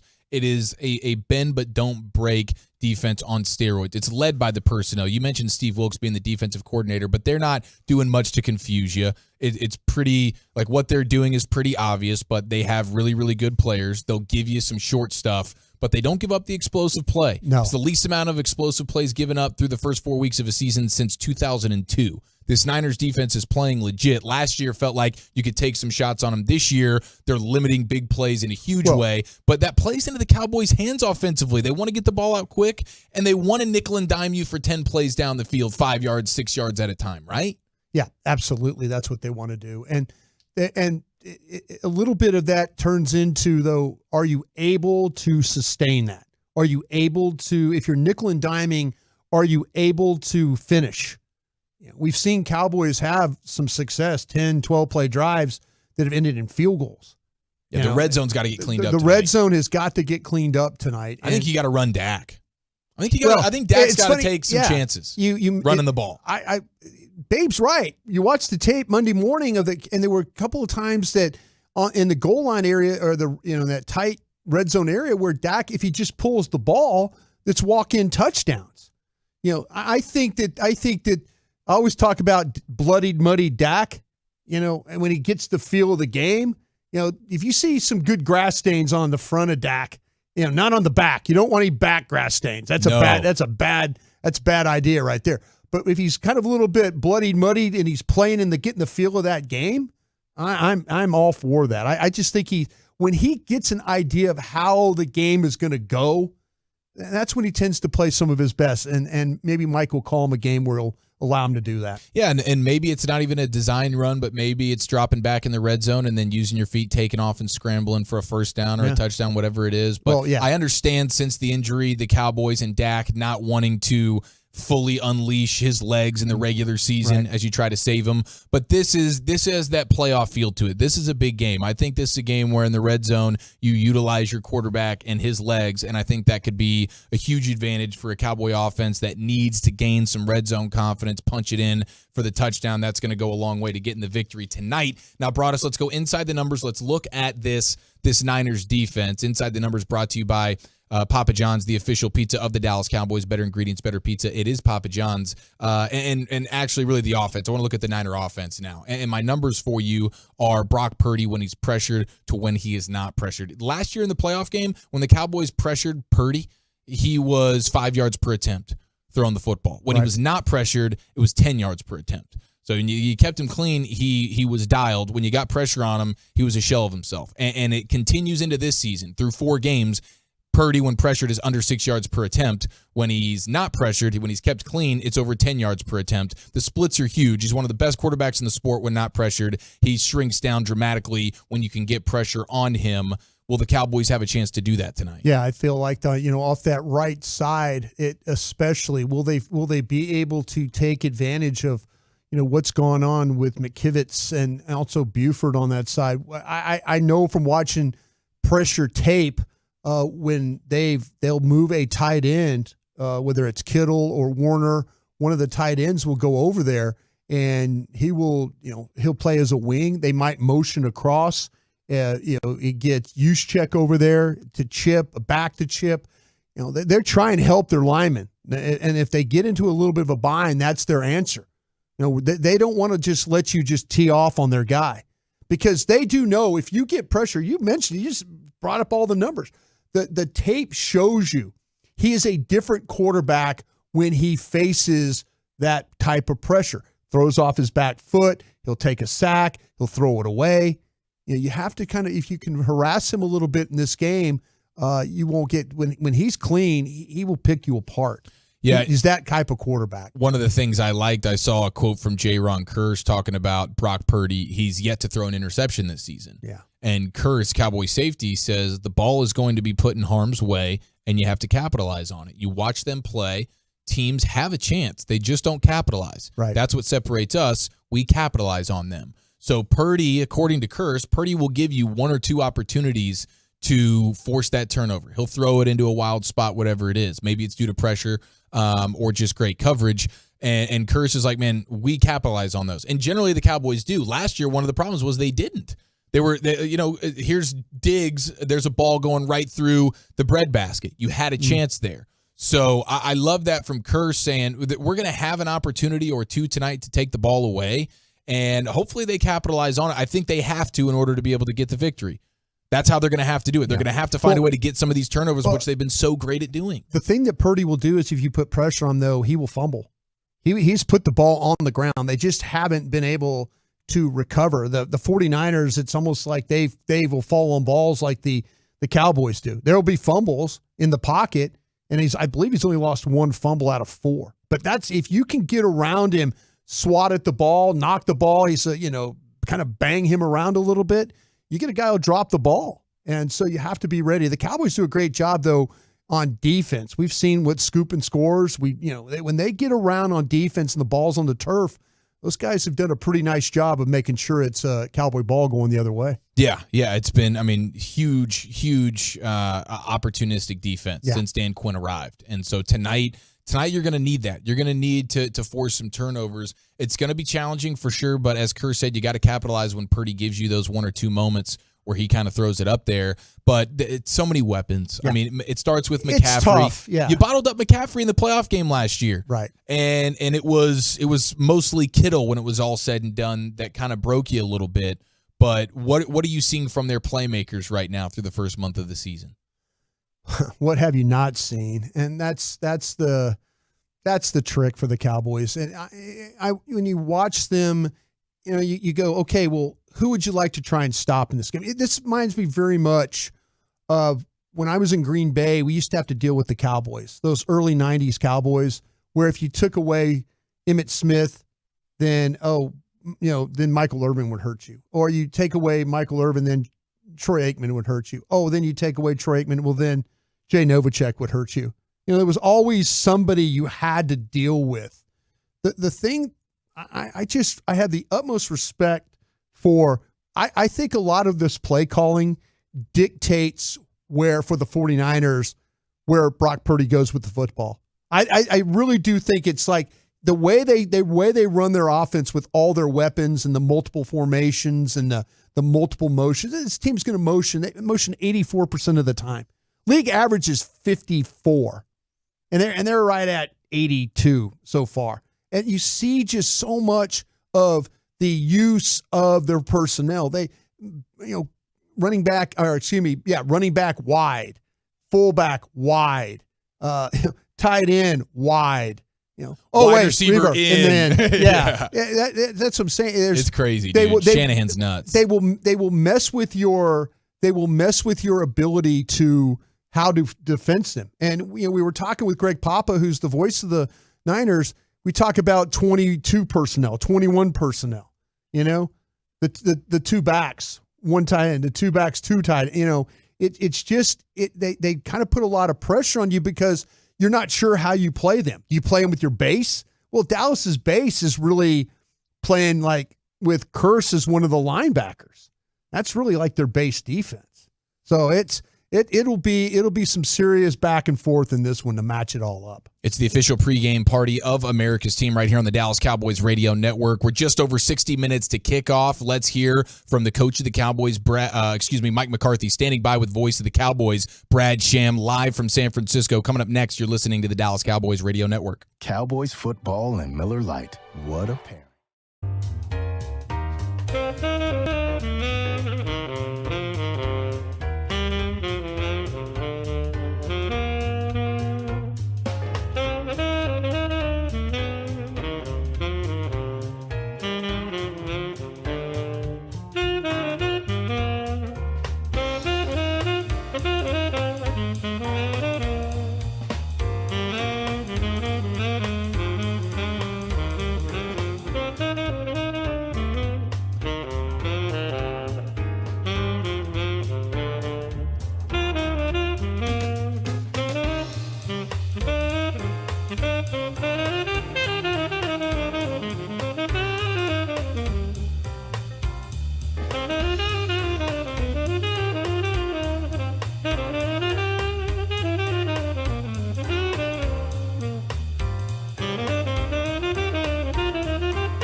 time to go to Santa Clara, California, Levi Stadium, where head coach Mike McCarthy is standing by with the voice of the Cowboys, Brad Sham. Brad, take it away, sir.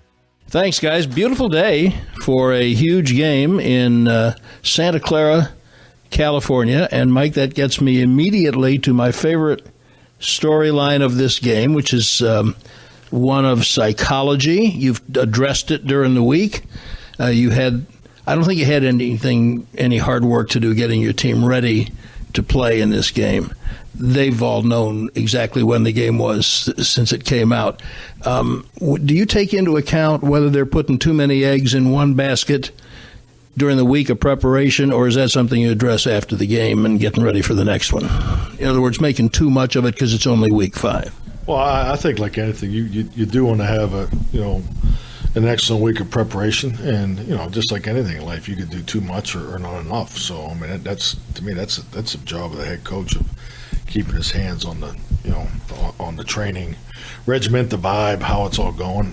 But I really like the urgency, the energy. The Saturday's practice was exactly the way it's supposed to look. I thought they were super crisp, and we're ready to go. Our guys we're excited to go get this win. You've been asked a few questions about the offense, and I meant to ask you this a couple of weeks ago, but was really impressed, especially the first 2 games. I thought you just called the game that was presented to you, not necessarily the game you would have liked to have called under other circumstances. Here's the game, here's how I call it. And I think you've pretty much done that with all of them. Does there ever come a time when you know what you want to do, but you as the play caller decide, I want to make something happen a little more urgently in this game? I think the biggest thing in game planning, because you have game planning, but then you got to call it, and they are really 2 separate entities, and when you're in game planning, the health of your team usually reflects on how you plan on playing from your perspective, and in the matchups and how they play is also part of. So it's kind of a double-edged sword that you have to regulate to decide how you're going to play each and every week. Now, so this week here, this will be the first time that we've had our offensive line healthy, so we feel like we should be at full menu today, and and then obviously we recognize the strengths of their defense and in the way we want to attack them. So I'm looking forward to calling this game. The quarterback on the other side is a really interesting story. You said the guy was born to play quarterback. He's never lost a regular season game, fair enough, small sample size. But just watching him on tape, he's so crisp and accurate and looks so comfortable. How did he get from where he was to where he is so fast? Well, I just think you got to give everybody involved credit. Obviously, he's played a lot of football in his life. You can see the way he plays and commands the position. He knows where he wants to go with the football on every play, and I think that speaks volumes, especially for a quarterback as young as he is. But at the end of the day, it's about the things that they do with him, and we're just trying to focus on that. But I mean, how can you not be impressed with his body of work so far? How is your team, in your opinion, different than, and I'm going to say better than, the one you brought out here in January? Well, the team in January obviously had a whole full season of experience and playing. So, I mean, there is a difference between week 5 and, January football. I think we both recognize that. But, I mean, I think when you look at the matchup, there's clearly some things that we're doing better. You look at our defense. I think our defense has taken a step. You look at the numbers, but I think the biggest thing for us is the complementary football formula. It has improved, and that's something we've worked diligently on in 21 and 22, and I feel like we're headed in the right direction, taking that next step. Do you have more weapons than you did offensively last year? And I think especially of guys like Gallup and Tolbert, who are not the same 2 guys they were last year. No, very fair, and then you got to add Brandon Cooks into that too. Yeah, absolutely. So, love the way this group has come together. It's the passing game has been super efficient, but we definitely want to get some more chunks and some more more production out of it. And how's their team different than the one you played last January? Well, they're running the ball at a very high level right now. And I think their numbers speak for themselves. Their numbers, they started off a little slow last year. And obviously picked it up the whole second half of the season. So they've kind of picked up where they left off. It's kind of has been my observation on tape. You've been asked a lot of questions about the red zone. You've pointed out that your team leads the league in red zone possessions. But no one's asked you about the fact that you've permitted the fewest red zone possessions by the other team. So what is the trick today in limiting their opportunities down there? Well, I think the big thing, too, is, defensively, is we got to get off the field on third down. So, and their ability to run the football, to date has been, super, super effective for them because they're not in third down a lot, in their first 4 games. So I think the third down, battle will be key for both sides. And then just like anything, if they do get down, they just got to keep them out of the end zone. And one of the reasons they're not in third down a lot, I think I've got this statistic right, is that they lead the league in first down. What do you do you spend extra time during the week on what their tendencies are, what they might do on first down? Well, I think Dan and the staff, they've done an excellent job. And, I think just, especially with Dan having history with Kyle, I mean, when I look at a coordinator and look at their tape each and every week, one of the first questions I ask, where do they spend most of their time? And you can see they spend a tremendous amount of time and energy on first and second down. I mean, the variation, the shifts in emotions, the stress that they put your defensive front, particularly the contain and force elements. So there's a tremendous amount of time that they put into their first and second down packages, and it's been extremely productive for them. Last one, no one spends more time with your quarterback than you do, especially this year. How would you describe his eagerness and readiness to play this game? I would say he has the urgency that you're looking for. I think he's, like all of us, we're gaining more experience working together. Most importantly, the 49 players playing together. So, I look for us to take another big step as a team tonight. Have fun. Appreciate the time. All right. Thank you, Brad. All right, fellas, back to you. Thank you, Brad Sham. Thank you, Mike McCarthy. That is tonight's Coach's Corner. Brad Sham and Mike McCarthy. Sunday Night Football, this is huge, Broaddus. Now, when it comes to, one of the things that was a nightmare a couple of weeks ago when the Cowboys had their only loss of the season versus the Cardinals was all the penalties. Right. That was a flag-happy crew. What do you know about the Zebras tonight? Yeah, tonight you're going to get rookie official, which is interesting that the league would put a rookie official. Big stage. Playoff atmosphere. Absolutely. But rookie official, Alan Eck is going to get the assignment tonight with his crew. And so, Alan is wow, you're dealing with small sample size here. Yeah. With Mr. Eck if he's a rookie. Yeah, but he's officiated. This will be his 5th game that he's officiated, or him and his crew have worked this year. He is 8th in the number of penalties called, so they do it from the least. So he's the 8th, the official. How am I going to say this? He's the official that calls the 8th least amount penalties in the league. Yeah. Okay, so he's not very flag happy. No, he's not very flag happy. That's good. So that's, I was trying to get all that square in my head. Yeah, that's tough. Especially in my brain. But but what you're going to look for tonight, his crew is big on offensive holding. That's their number one. They're big on roughing the passer is another one that they're big. So you would say looking at you, Sam Williams. Yeah, false start is second. So it goes offensive holding, false start, and roughing the passer. Those are like their top 3. But you kind of kick false start out because that's not a. That just is what it is. That's the offense, making a mistake. But the offensive holding, big, something that you kind of subjective a little bit. The roughing the passer, that's on the officials. So you got to keep an eye on roughing the passer. Unnecessary roughness is another one. They're not going to let you. It's not going to be maybe a little bit of a chippy game. You might see if somebody takes a push or a shove or a punch. They got 3 of those unnecessary roughness calls. Special teams things that you need to look at here. They've made a couple of calls for illegal block above the waist is another one. That's one you don't see too often. But the final one I want to point out for you here, Eric, and for the fans, is they've made 2 calls this year where it was lowering the head to make forcible contact. So if you're running with the ball and you duck, you're a ball, and you show the crown of your you crown into the tackler. Yeah. Yeah. That was something that you need to kind of keep an eye on, because sometimes you get these guys, you get McCaffrey, you get others in space, and these backs or receivers, especially a team that's really good at run after catch. Kittle, I think of Kittle as a guy who just lowers his head and runs through defenders. Yeah. So, okay, that's an interesting one. You don't see that called very much. No, that's not. And that's a newer rule in the league. That is a newer rule, and it's one of those rules that's kind of like, whoa, wait a minute, was that it? Is that what that rule looks like? Mm-hmm. And then sometimes like, oh, they're not going to call that. But this crew has called that twice this year.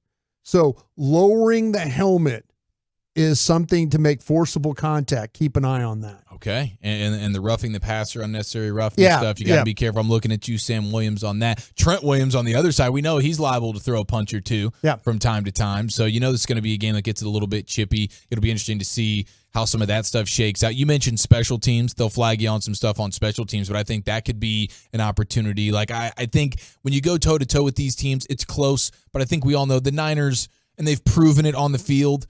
And I think through the first month of the season, we know they are the better team. They're 3.5-point favorites. We know they are better, even though it is pretty close. So how can you find ways to win in the margins? And I think, one, the Cowboys got to be opportunistic when they get the chance to get the fumble recovery or the interception. Right. You have to take advantage of that.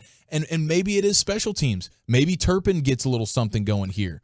Yeah. Because, last year he had a chance. Well, that's another one of those opportunities that he squanders by just, I don't know what his vision was on that punt return, but maybe he gets a chance in the return game. Well, this is where things could happen too, and you mentioned the return game, because the 49ers aren't a deep kickoff team. They're not one of these teams that pumps the ball into the end zone. Most teams do these days. Yeah, and with Christy was talking about field conditions and wind and stuff like that, that maybe that you can find a way to, but keep an eye on that potentially with the Cowboys getting some. You don't want them to have a ton. You don't want the Cowboys have a ton of kickoff returns, but if you get one or two of them, maybe you can make them pay for the ball not getting out of that end zone. Man, that would be huge. That would absolutely be huge if Turpin can get his first kickoff or punt return for a touchdown. Tonight would be the night to do it, no question. NFL Game of the Week, regular season Game of the Year, really, when it comes to these Cowboys and Niners, right here on the Dallas Cowboys Radio Network. Let's get you the owner's box with Jerry Jones and Christy Scales as we continue to get to know the enemy and take you up until kickoff. 45 minutes to kick Sunday Night Football, Cowboys and Niners. Dallas Cowboys football will continue in a moment. From the electricity in the stadium to the highlight reel plays, there's nothing quite like Dallas Cowboys football. And this season, you can be there live to cheer them on. As the official resale marketplace of the NFL, Ticketmaster has got you covered with the largest selection of seats of any ticketing marketplace. You won't miss any of the action when you get verified tickets from Ticketmaster. Get off the couch and into the stands. Grab your tickets now at Ticketmaster.com/Cowboys. Spurs assistant coach Becky Hammond on inspiration. I hope it's an inspiration to girls out there, being the first woman to coach an NBA team. But I've always been more inspired by the future, not by what I've done, but by what's coming next. What do you want to do next? Whether it's buying a home, growing your wealth, or protecting your assets, SWBC is here to support your next steps toward financial success with personalized service and expert advice. Visit SWBC.com to take the next step toward your financial future. Buffalo Wild Wings will be hosting a weekly Football Feast live radio show with 105.3 The Fan's KNC Masterpiece on Fridays from 10 a.m. to 2 p.m. Stop into your local Dallas-Fort Worth B-Dubs for more details and a schedule of show locations. Buffalo Wild Wings is your football headquarters all season with wall-to-wall TVs, fresh wings, award-winning sauces, including the return of hot barbecue and great happy hour and late-night offerings. There isn't a better place to be on Fridays this season than at a Buffalo Wild Wings sports bar near you. It's big, it's good, and it's only for Cowboys fans. It's the Cowboys Special from the Cowboys and Papa John's. Get a large one-topping pizza for only $9.99. That's right, Cowboys fans. Get a large one-topping pizza for only $9.99 every day of the week. It's America's team. It's America's pizza. It's the Cowboys Special. Order today, in person, on the phone, or online. Better ingredients, better pizza. Papa John's, the official pizza of the Dallas Cowboys. Cowboys football and Miller Lite. What a pairing.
Dairy, the official milk of the Dallas Cowboys. Texaco. Texaco with Techron delivers unbeatable gas mileage. Texaco with Techron, driving performance. Arrow Exterminators, official pest control provider of the Dallas Cowboys. Buffalo Wild Wings. Blockchain.com. Make your crypto play today. And by DallasCowboys.com. Keep track of the boys with daily podcasts and up-to-the-minute blogging at DallasCowboys.com. Here's Eric Chiofalo and Bryan Broaddus. Here we go, 40 minutes to kick off Cowboys-Niners. It's time to go inside the owner's box with Cowboys sideline reporter Christy Scales standing by right now, live from Santa Clara, California, Levi Stadium with Cowboys owner and general manager Jerry Jones. Christy, take it away. Jerry, I have to ask you, I don't know if it's feeling like deja vu from the 1990s, but does it feel like all is right in the football universe when you got the Cowboys and 49ers in prime time and a national audience in a big game? Well, it's been great to see the build-up that we've had this week, see some of those great games that we had in the early 90s, and then to really see some of the competition between Coach Landry and the Cowboys and Roger Staubach and some of the great contests. I thought the line that I liked the most, looking back, was, no, this is not a rivalry, the Cowboys and the 49ers. It's a family feud. And so it's real impressive that the 49ers are at the level they are. And we're going to see today where we measure up. The fact that they have the statue they have this year and the fact they're playing as well, then that would be very additive to a foundation for us this year. So a lot at stake out here. I wouldn't trade this opportunity for anything. To be here at their home field as an underdog and be playing at the level that we want and think we can play at against a team that's playing like that. Let's see what happens. It could be a season builder here today. So what do you see as with 3-1, and it has been a great start to the season other than the blip in Arizona, what do you want to see on the field today in terms of taking the next step and using this as a building game and building it on that measuring stick game? I want us to be very aggressive. And I think that we have all the respect in the world for them on both sides of the ball. But we need to play our game. And I think we're prepared to do that. And if we can do that and come out of here and play like that, I would like to see us for starters. I'd like to equal them in turnovers. I'd like to do better than that. Last year when we played here at the playoffs, we were -2 on turnovers. That'll get you every time. And so I'd like to see us, we're a team that can create turnovers. Let's get some of them and try to play a little more ball security. But when you talk about being aggressive, obviously on defense, getting the takeaways and with the pass rush, but do you also mean on offense in terms of play calling, and do you mean like taking shots downfield or being more aggressive in the red zone? Can you expand on that? Both. And I mean, you covered it. You really did.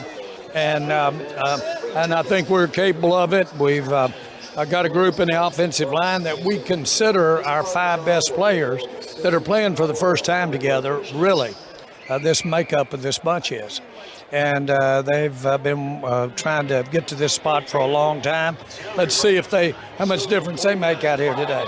And defensively, what do you see as the keys going against Brock Purdy, a young quarterback who is off to such a magnificent start to his career? And they obviously have so many weapons on offense with Christian McCaffrey and Debo and Brandon Ayuk. They've got a real arsenal. Last time we played them here, we had 2 turnovers hit us right in the hands, and we dropped them. Let's hang on to the turnovers.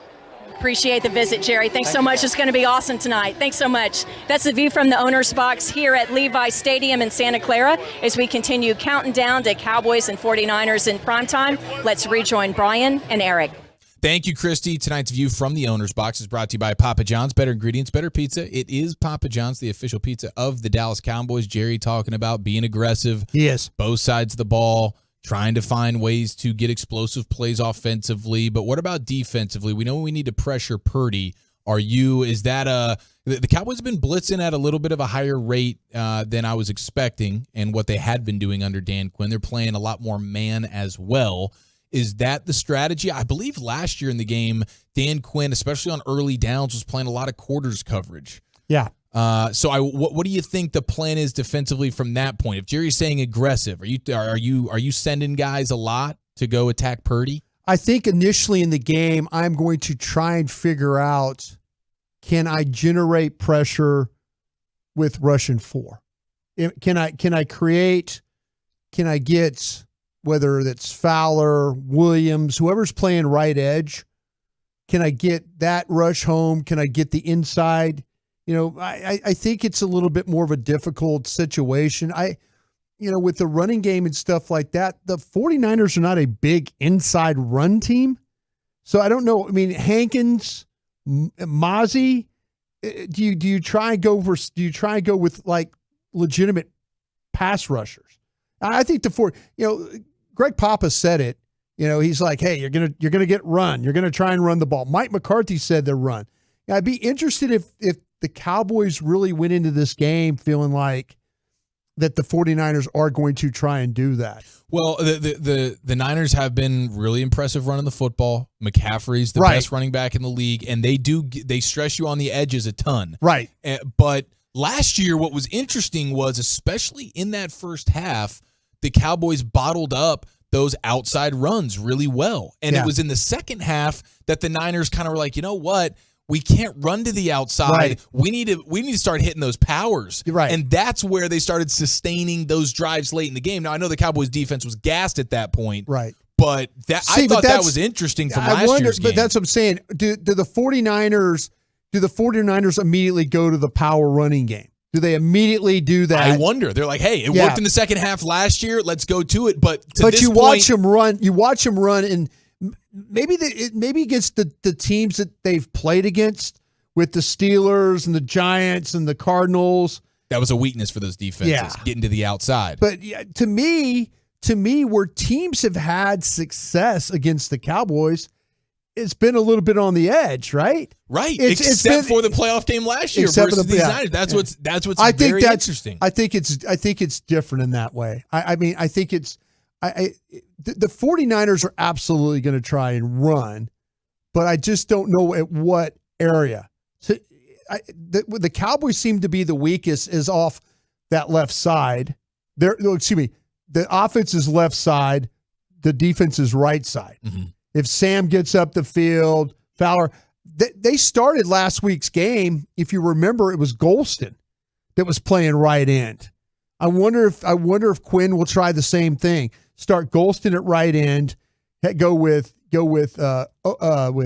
Osa and Hankins inside. Just bigger bodies on early downs. Exactly. Well, and I'll tell you, Dorrance Armstrong's been a beast when it comes to stopping the run. Yeah. He's a guy that stepped up and played pretty nicely. And the Cowboys, the advanced numbers reflect that the Cowboys have actually been better stopping the run versus teams that use the two backs or the two tight ends. Right.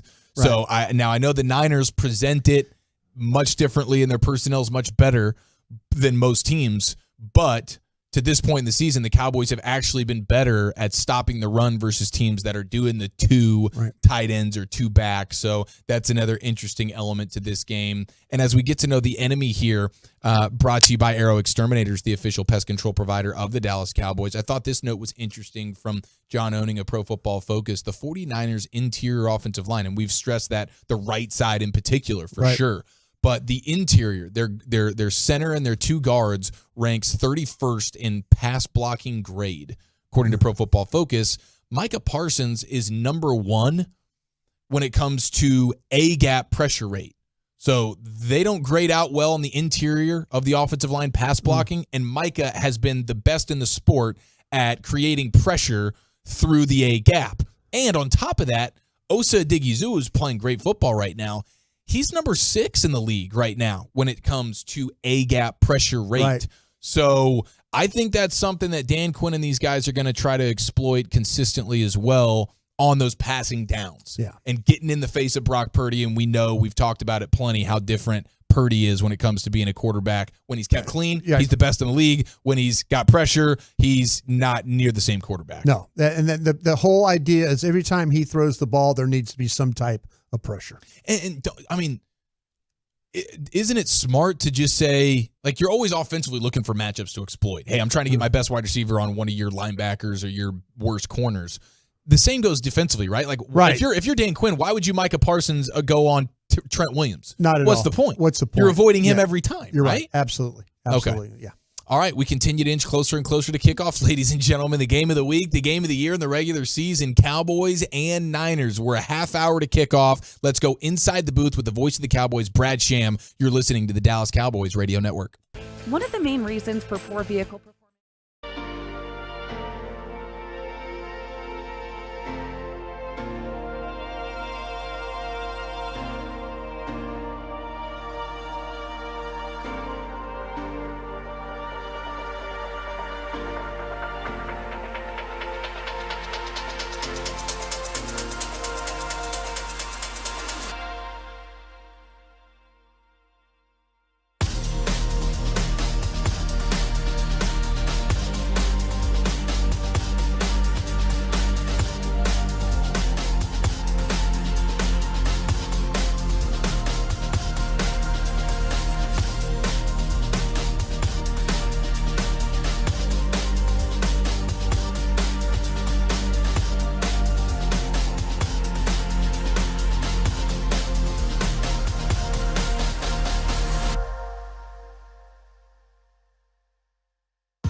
Your turn it on, leave it on. Home of America's team is 105.3 The Fan. Hello, baby. KRLD FM and HD1, Dallas Fort Worth. Always live on the free Odyssey app. All right, we're 24 minutes to kickoff, ladies and gentlemen. Sunday Night Football, Cowboys-Niners. Let's head out to Santa Clara, California, Levi Stadium. Go inside the booth with the voice of the Cowboys, Brad Sham, brought to you by WinStar World Casino and Resort, the casino of the Dallas Cowboys. Brad, happy game day, sir. Thank you for the time. How different do you feel like this Cowboys team is compared to the one that took on these Niners in the playoffs just a few months ago? You know, I think they're better, Eric. I think that and Mike McCarthy and I covered a little bit of that. I mean, we're going to presume everybody's got good health, so obviously second half they didn't have Pollard.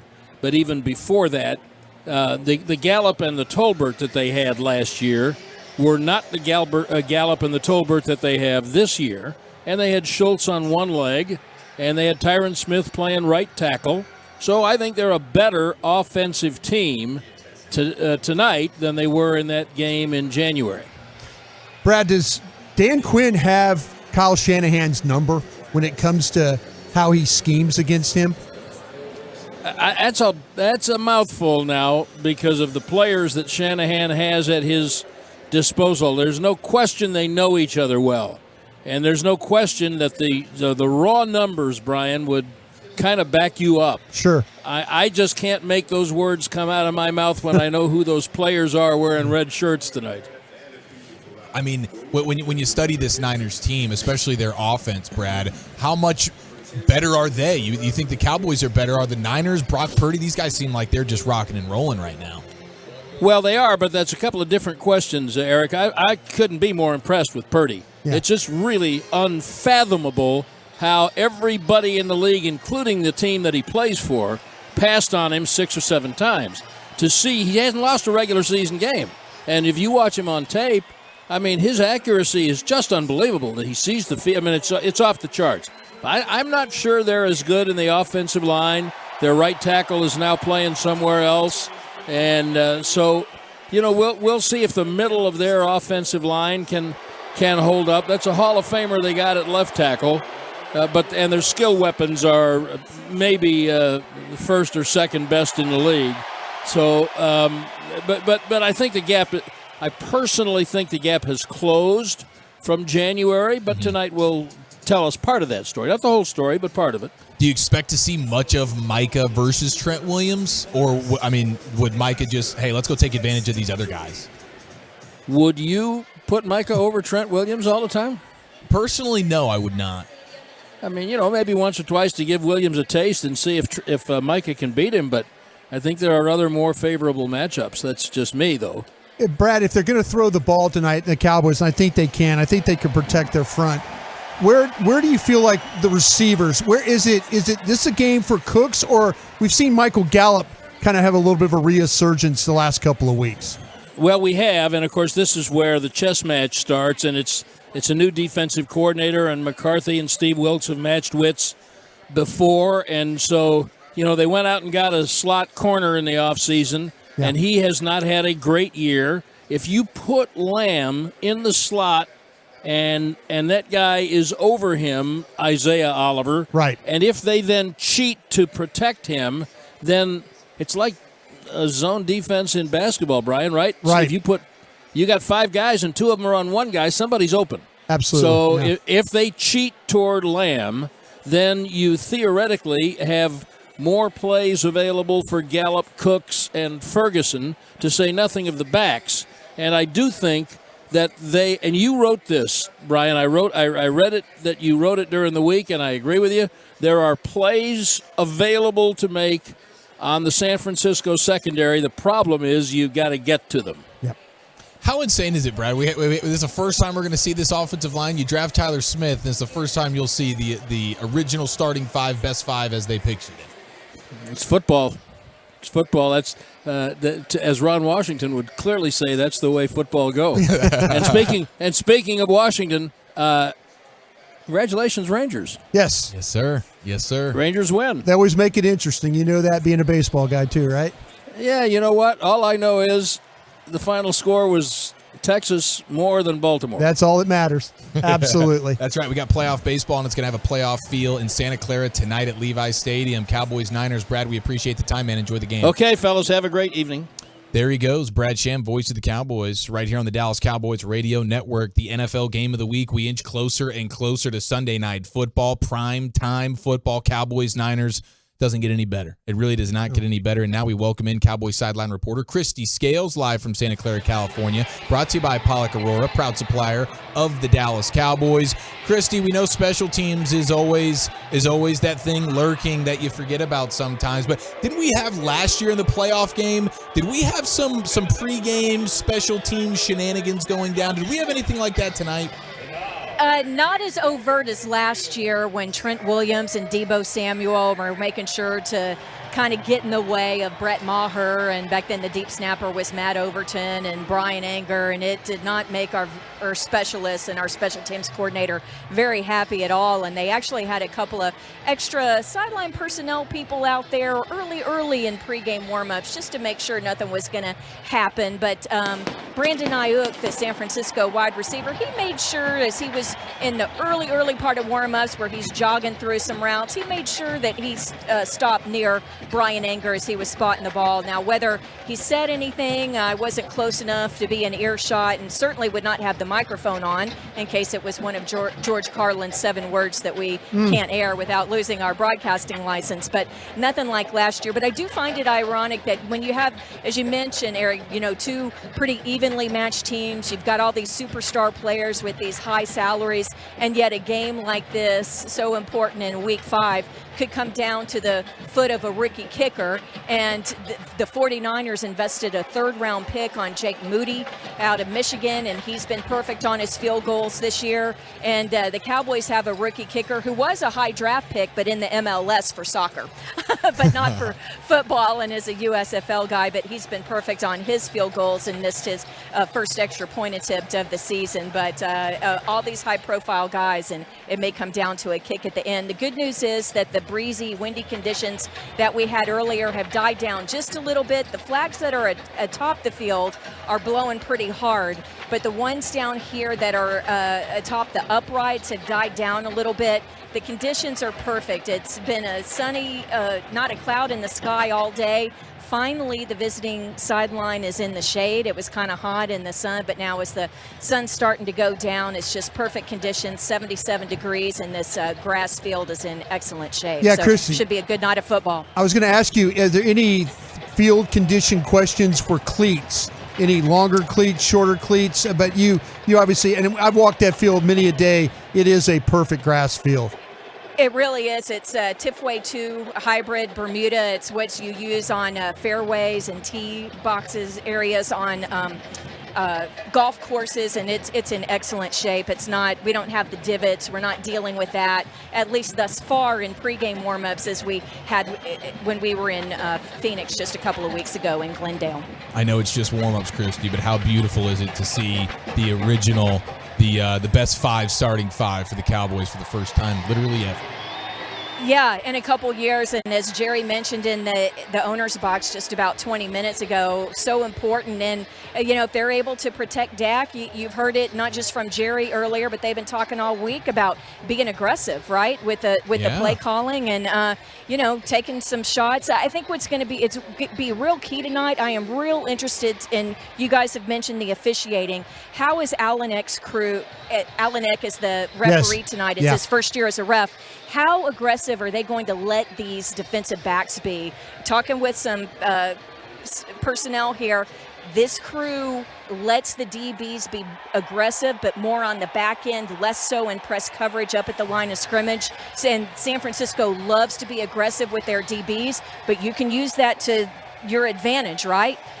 Put a double move on them or something, or, pump. If they go for the ball, it's risk reward, right, as a defensive back. So I wouldn't be surprised if the Cowboys try and use the 49ers' aggressiveness to the Cowboys' advantage. Christy, thank you so much for the time. Enjoy the game tonight.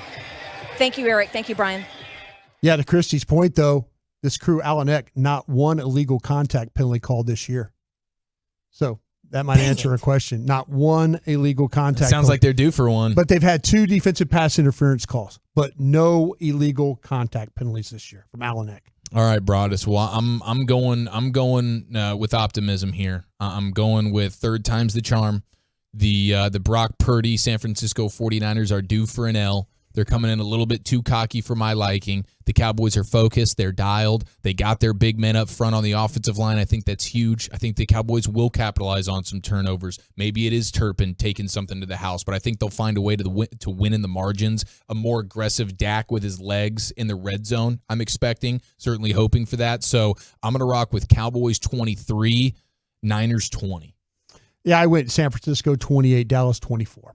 I feel like, though, that we'll see defensively what happens. I think there's going to be some things what the Cowboys can do offensively. I just, again, worry about some of the defensive things. Will they be able to run the football? I just have the visions of scheme of Arizona playing with their eyes, the pin and pulls, the movement, the motions, the things like that. It's a difficult team to have to deal with all that. San Francisco 28, Dallas 24. All fair points. We're in store for a good one tonight, ladies and gentlemen. Sunday night football right around the corner. Kickoff with Brad and Babe. We'll get you Zach Wolchuk and Bryan Broaddus for the halftime and the postgame here on the Dallas Cowboys Radio Network. Let's see what's in store. Playoff vibes, no question about it. We're 13 minutes to kickoff. Dallas Cowboys football will continue in a moment. I'm Dak Prescott,